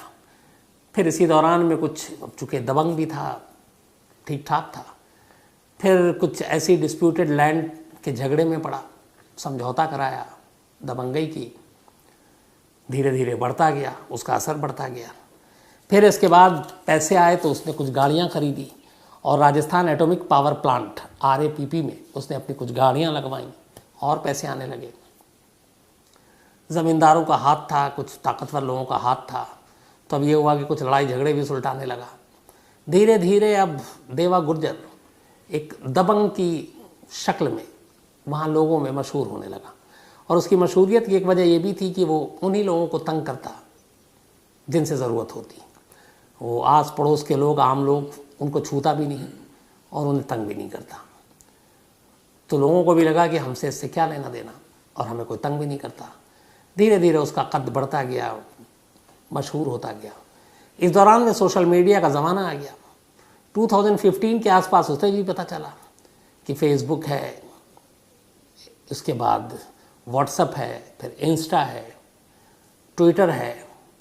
अब धीरे धीरे उसने, हालांकि वो सिर्फ 8वीं पास था, लेकिन उसे सारी जानकारी थी। अब उसने धीरे धीरे अपने आप को सोशल मीडिया में लाना शुरू किया, सोशल मीडिया के हर प्लेटफॉर्म पर। अब उसके बाद अलग अलग फ़ोटो डालने लगा, अपनी गुंडागर्दी की भी, दबंग की भी, जो जो हरकत करता, घोड़ों के साथ, बाकी हथियारों के साथ भी फ़ोटो, दोस्तों के साथ, बीवियों के साथ। और उसके बाद उस सोशल मीडिया पे ख़ुद को वो डॉन देवा गुर्जर लिखता। तो उसकी एक हसरत जो थी वो सोशल मीडिया ने पूरी कर दी, डॉन बनने की। अब जब वो डॉन बनने के इस तरह से डालने लगा सारे सोशल मीडिया पे, तो लोग भी उसे देखने लगे। दिखने में भी ठीक ठाक था, फिर उसके पोज, उसकी तस्वीरें, उसके बाद लोगों के कमेंट्स आने शुरू हुए। धीरे धीरे उसकी मशहूरियत बढ़ी। कहते हैं कि इंस्टाग्राम पे उसके कई लाख फॉलोअर्स हो गए। बाकी फेसबुक पे और जगह तो थे ही थे। अब वो हर छोटी बड़ी चीज़ डालने लगा। फिर एक दिन ये आ गया कि उसने बाकायदा एक टीम रख ली सोशल मीडिया के लिए। बाकायदा एक कैमरामैन होता जो जब वो घर से बाहर निकलता तो वो हर वक्त बस उसके साथ रहता। कब कहाँ कौन सा मूड, कौन सा सिचुएशन है, शूट करना है, शूट करता और वो उसको डाल देता सोशल मीडिया पे। धीरे धीरे वो पॉपुलर होता गया और सोशल मीडिया का कायदे से इस वक्त का इंडिया का सबसे बड़ा डॉन बन गया, डॉन देवा गुर्जर। और लोग उसे प्यार करने लगे। लोग रॉबिन हुड भी कहने लगे, क्योंकि आम लोगों को तंग नहीं करता, लेकिन जिनसे पंगा लेना होता उनसे पंगा भी लेता। पैसे भी खूब आ गए, अलग अलग उगाही से उसके ऊपर कई फिर धीरे धीरे केसेस भी थे। पुलिस की नज़र में वो एक क्रिमिनल था, लेकिन सोशल मीडिया पे हीरो था। सब कुछ चलता रहा। इसी दौरान में उसकी कुछ वक्त पहले मुलाकात हुई एक बाबूलाल गुर्जर नाम के शख्स से। बाबूलाल गुर्जर उसकी ज़िंदगी में आया, दोनों में दोस्ती हो गई। अब बाबूलाल गुर्जर जो है वो देवा गुर्जर के लिए काम करने लगा, पर इनकी दोस्ती भी थी। लोग कहते थे दोनों ज़बरदस्त दोस्त हैं। फिर धीरे धीरे वक्त बीता। अब बाबूलाल गुर्जर देवा गुर्जर की ज़िंदगी में क्यों आया ये किसी को पता नहीं, लेकिन वो दोस्त बनकर आया। अच्छा, वो भी ठीक ठाक क्रिमिनल था। सोशल मीडिया पे वो भी आया, लेकिन उसे लगा कि जितनी पॉपुलैरिटी देवा गुर्जर को मिल रही है, जितने फॉलोअर्स उसके हैं, जितने व्यूज़ उसके हैं, जितने लाइक्स उसके हैं, मेरे नहीं है। अब तो ज़िंदगी का पैमाना जो है वो व्यूज़, लाइक्स और शेयर यही हो गया रह गया है। तो ये चीज़ें चलती रही। फिर कहते हैं कि कुछ ऐसी बात हुई कि कुछ पैसों को लेकर बाबूलाल गुर्जर और देवा गुर्जर में झगड़ा हो गया। हालांकि देवा गुर्जर ने अपने बहुत सारे काम उसको सौंप दिए कि तुम ये देखो, ये करो, ये यहाँ से पैसे तुम वसूलो, लेकिन उसके मन में कुछ और चल रहा था।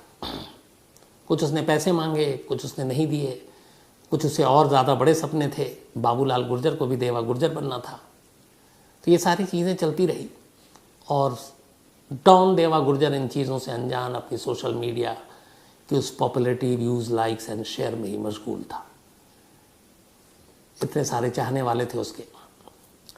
सब कुछ ठीक ठाक चलता रहा और वो अपने दोस्त जो कि दुश्मन था उसका कायदे से, उसकी सारी सोच से अनजान रहा। तभी 4 अप्रैल की तारीख आती है। इसी 4 अप्रैल, आज से करीब 7 दिन पहले की बात है। एक जगह है कोटा में, देवा रावत भाटा। इसी जगह पे रात को देवा गुर्जर अपनी स्कॉर्पियो कार में जा रहा था। कार अचानक ख़राब हो गई। इसने गाड़ी रोकी और जो मैकेनिक था उसको बुलाकर बोला कि कार तुम ठीक करके लाओ। और तब तक इसने वहीं जहाँ कार ख़राब हुई थी पास में एक सैलून था, उस सैलून में वो शेव बनाने के लिए चला गया, इस बात से अनजान कि कोई उसका पीछा कर रहा है। देवा गुर्जर पिछले कई दिनों से देवा गुर्जर का पीछा कर रहा था बाबूलाल गुर्जर और उसके लोग। जब वो सैलून में शेव करने पहुंचा तभी अचानक 10-12 लोग उस सैलून पर धावा बोल देते हैं, लाठी, डंडे, सरिये, पिस्टल सबके साथ। इसके बाद वो सब टूट पड़ते हैं देवा गुर्जर पर। देवा गुर्जर को घेर कर इस बुरी तरह से उसे इस बेरहमी से मारा जाता है कि वो मौके पे ही दम तोड़ देता है। इत्तेफाक से जब ये सब कुछ हो रहा था तब उसी सैलून के बाहर कोई एक शख्स, जिसने देखा कि अचानक ये लोग, इनके तेवर ठीक नहीं है, मिजाज ठीक नहीं है, कुछ होने वाला है, उसने अपने मोबाइल से सारा वीडियो शूट कर लिया और ये सारी चीज़ें रिकॉर्ड कर ली। इधर हमलावर को जब यकीन हो गया कि देवा गुर्जर मर गया है तो वो उसे छोड़कर चले गए। थोड़ी देर के बाद बात फैल गई कि डॉन देवा गुर्जर है जो पड़ा हुआ है। आनन फानन में पुलिस पहुंची, अस्पताल ले गई, लेकिन अस्पताल में जाने के बाद पता चला कि उसकी मौत हो चुकी है। पोस्टमार्टम रिपोर्ट में पता चला कि उसके शरीर का कोई ऐसा अंग नहीं है जहाँ टूटा फूटा ना हो। जगह जगह हड्डियों के फ्रैक्चर, कूल्हे की हड्डी टूटी हुई, जबड़ा टूटा हुआ, पैर की हड्डी टूटी हुई, लीवर, किडनी, इन सब जगहों पे तेज़धार हथियार से हमले किए गए। कुछ गोलियों के भी निशान मिले।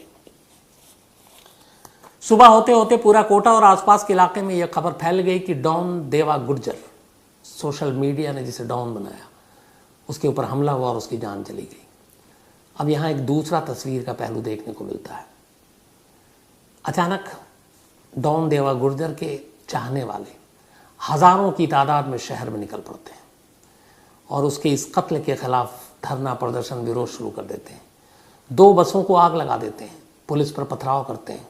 शहर में लॉ एंड ऑर्डर की क्राइसिस पैदा हो गया, पुलिस को डंडे चलाने पड़ते हैं। भीड़ एकदम गुस्से में है और उनकी एक ही मांग है कि देवा गुर्जर के कातिलों को फौरन पकड़ा जाए। उधर कातिल फरार है। घर वाले भी इधर गुस्से में हैं।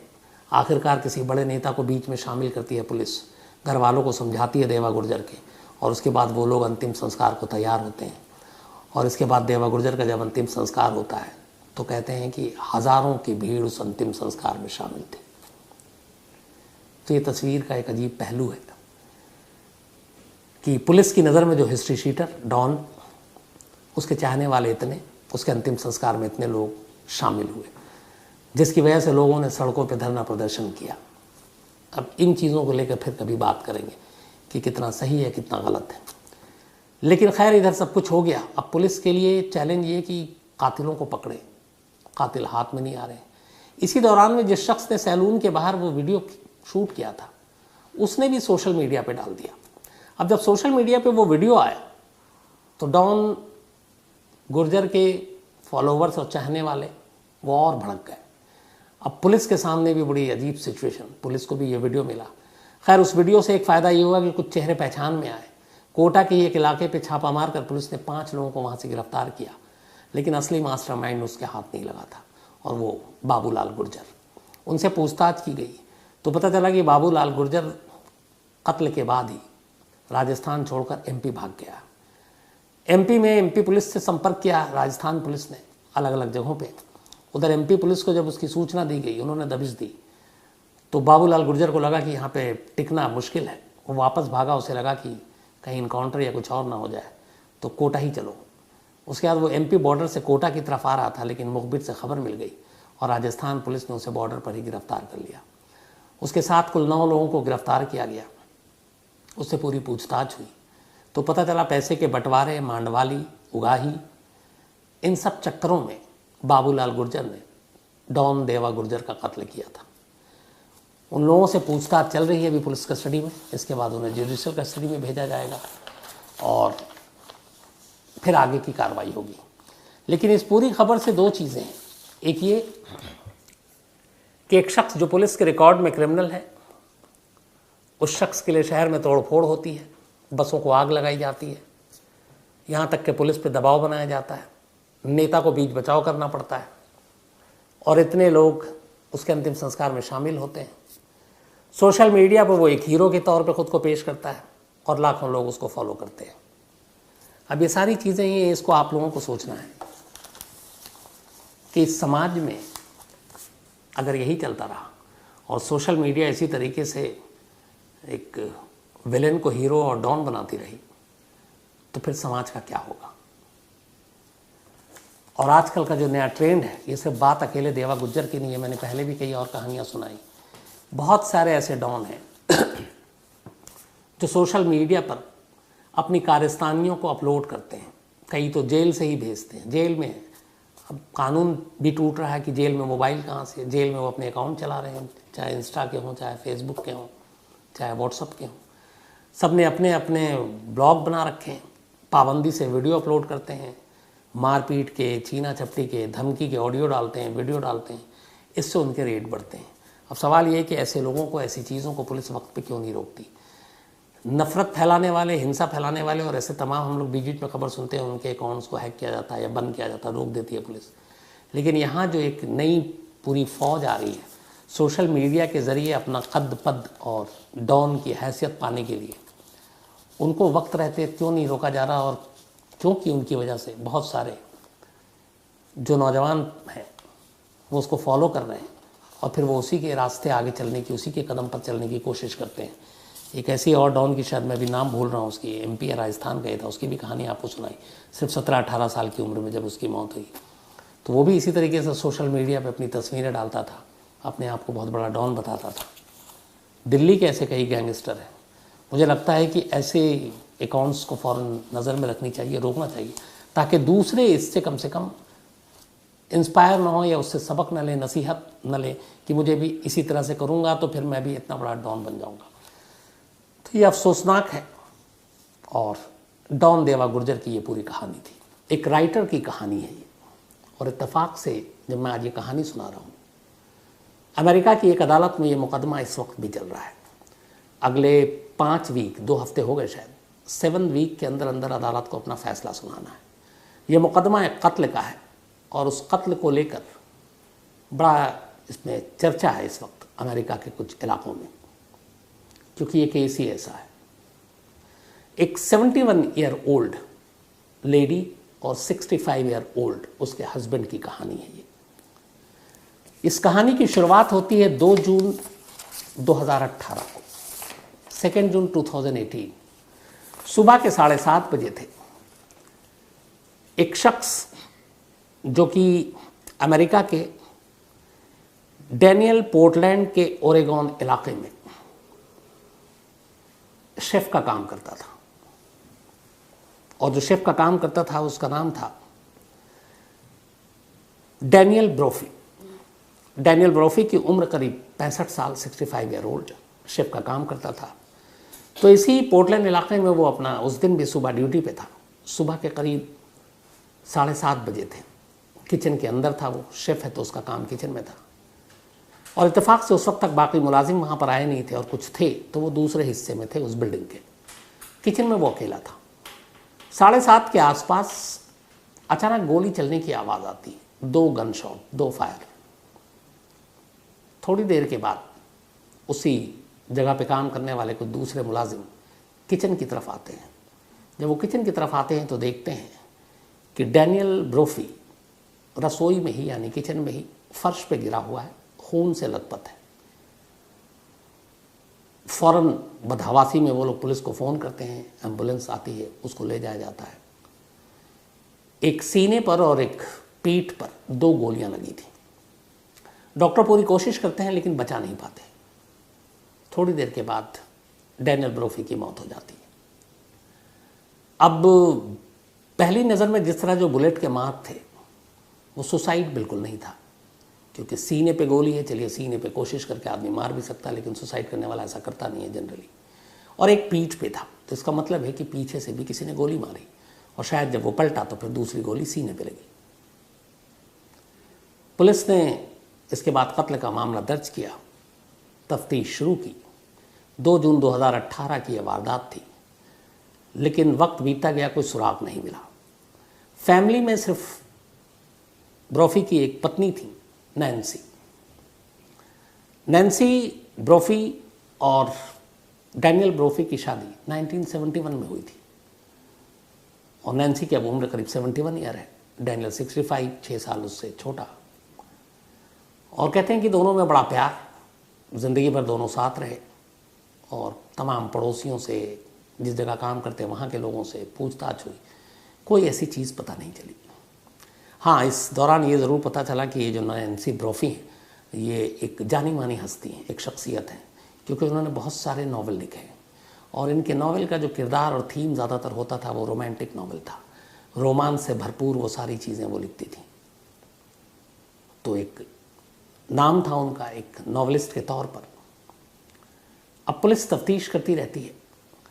हालांकि इस 2 जून के इंसिडेंट के बाद 3 जून को नैन्सी फेसबुक पे एक पोस्ट डालती हैं, और उस पोस्ट में वो लिखती हैं कि मेरे पास एक बहुत बुरी और अफसोसनाक खबर है। मेरे हस्बैंड और मेरे बेस्ट फ्रेंड ब्रोफी अब इस दुनिया में नहीं रहे, और कल किसी ने उनका कत्ल कर दिया। आप में से जो बहुत सारे लोग हमारे और ब्रोफी के करीब हैं, दोस्त हैं, आप लोग फ़ोन भी कर रहे हैं, पर शायद मैं इस हालत में नहीं हूँ कि हर एक से बात कर सकूँ, उसके लिए माफ़ी चाहती हूँ। और ये एक बुरी खबर है। ये उन्होंने फेसबुक पे 3 जून 2018 को पोस्ट किया। फिर एक और पोस्ट किया उन्होंने कि जब सब कुछ हुआ, अफसोस की बात है कि मैं उस वक्त वहाँ नहीं थी, मैं कहीं बाहर गई हुई थी। अब ये 2 पोस्ट किया उन्होंने।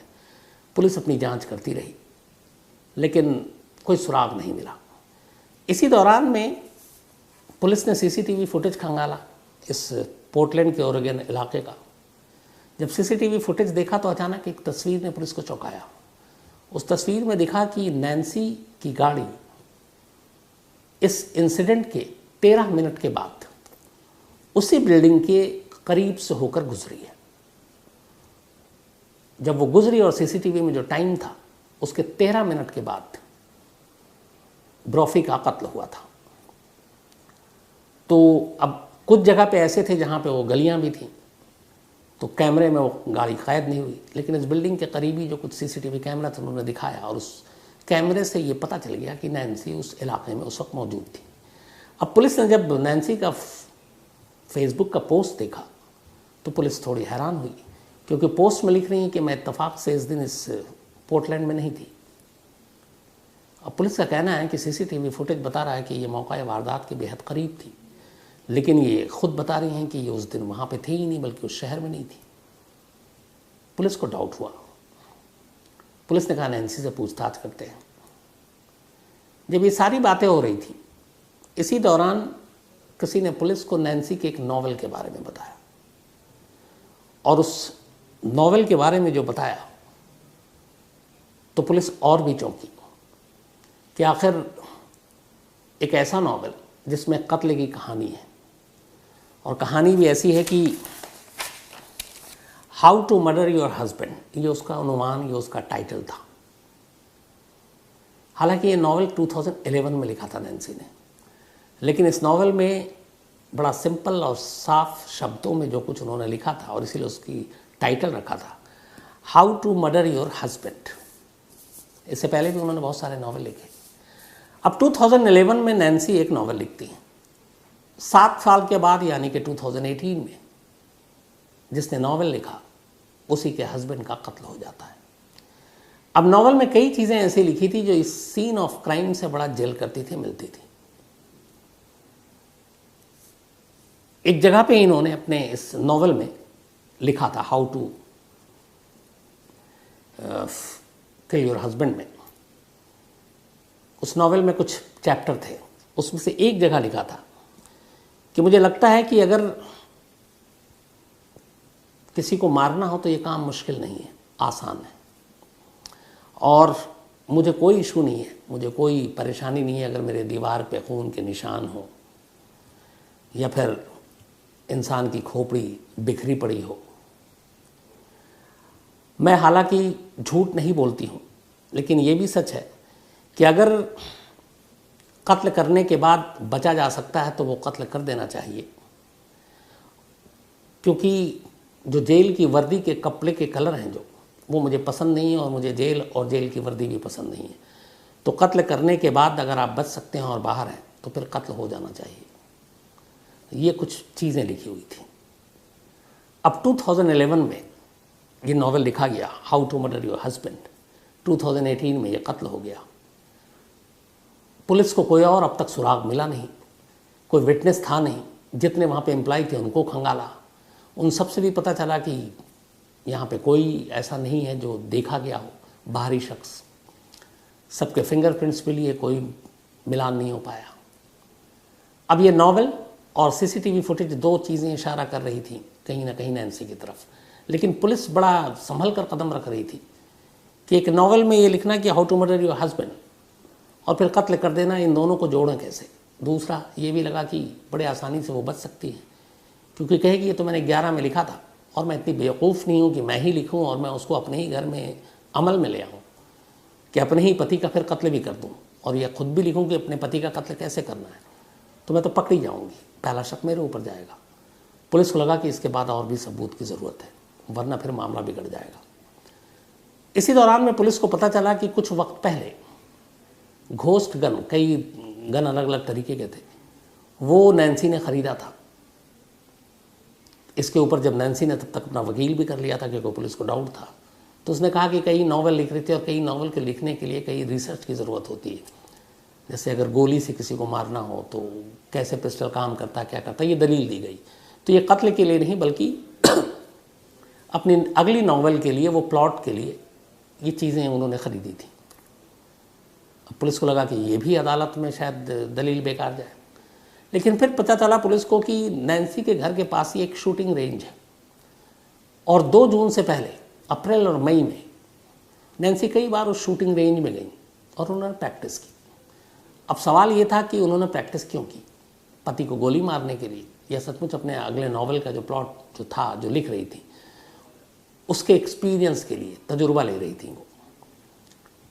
अब ये सारी चीज़ें पुलिस के सामने थी, लेकिन मुश्किल ये थी कि कोई पुख्ता सबूत और या कोई गवाह आई विटनेस था नहीं। लेकिन इधर कोई और कातिल मिल नहीं रहा और पुलिस को यकीन हो गया कि इसमें कोई और इन्वॉल्व नहीं है। इसलिए मजबूरन फिर पुलिस ने कहा कि जितने सबूत हैं उसी बिना पर नैन्सी को अरेस्ट करते हैं, और आखिरकार नैन्सी को 2020 में अरेस्ट कर लिया। अरेस्ट करने के बाद अदालत में ये मामला पेश हुआ, लेकिन बदकिस्मती से जैसी अदालत में ये मामला गया, कोरोना ने दस्तक दे दी और धीरे धीरे कोरोना की जद में पूरी दुनिया आ चुकी थी। अमेरिका में और भी हालत ख़राब हो गए।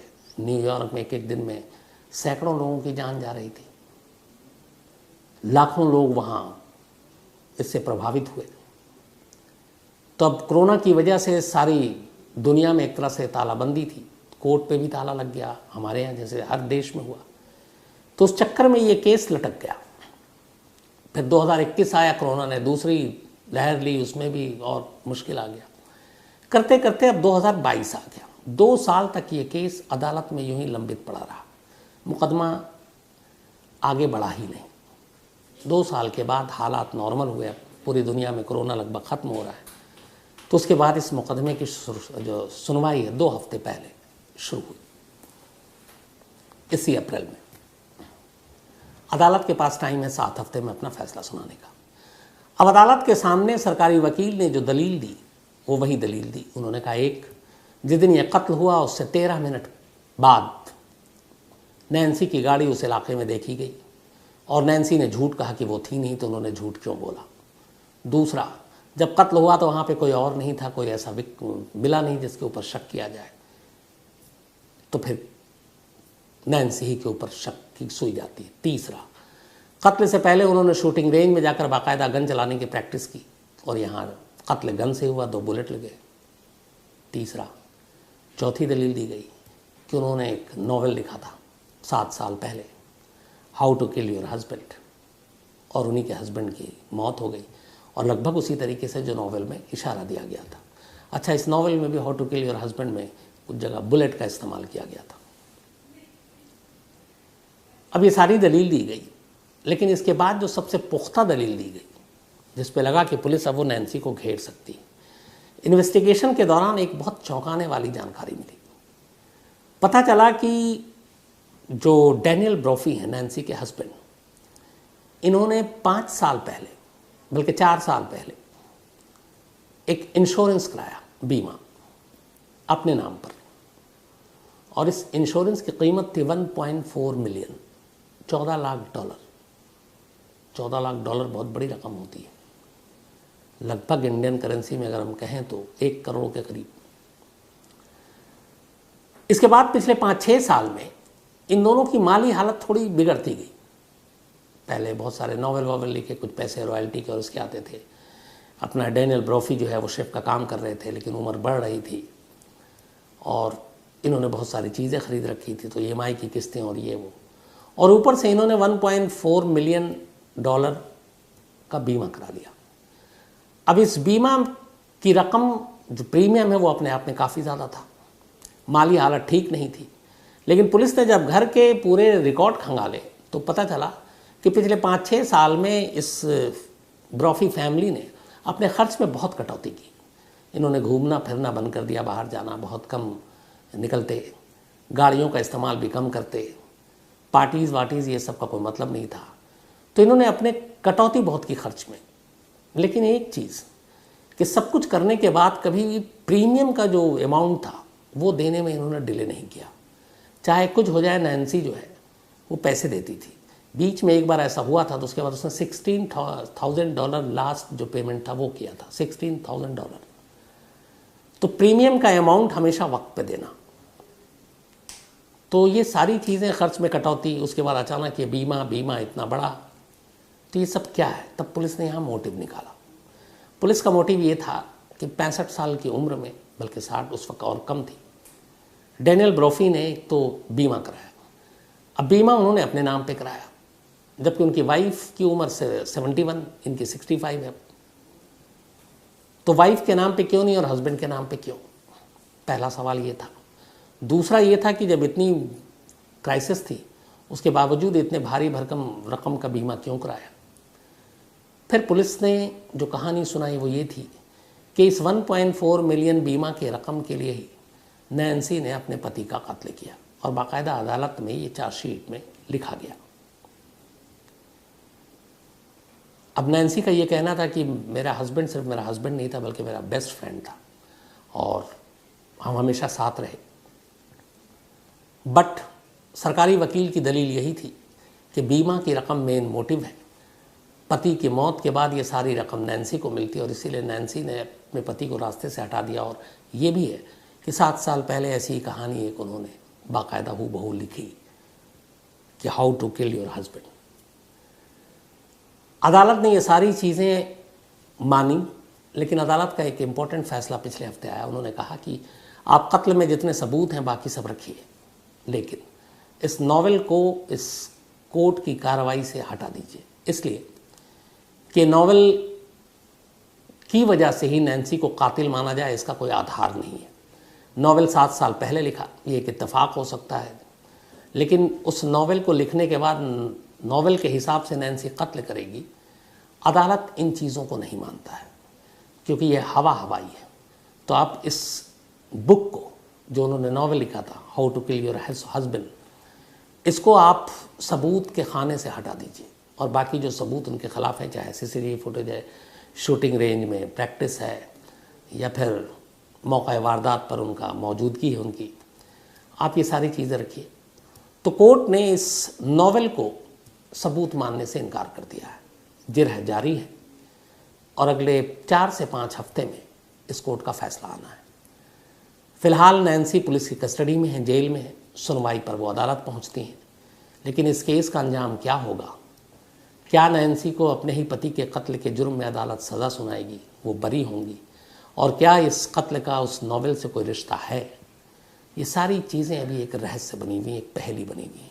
जैसे ही ये पहेली उजागर होगी आप तक ज़रूर इसका फॉलोअप लेकर आऊँगा, ये मेरा वादा है। जिस दिन भी केस का फैसला आएगा उसके सारी डिटेल्स के साथ आपके पास आऊँगा। लेकिन फ़िलहाल कहानी यही है कि अदालत में ये मुकदमा जारी है और अपने आप में एक ऐतिहासिक फ़ैसला होगा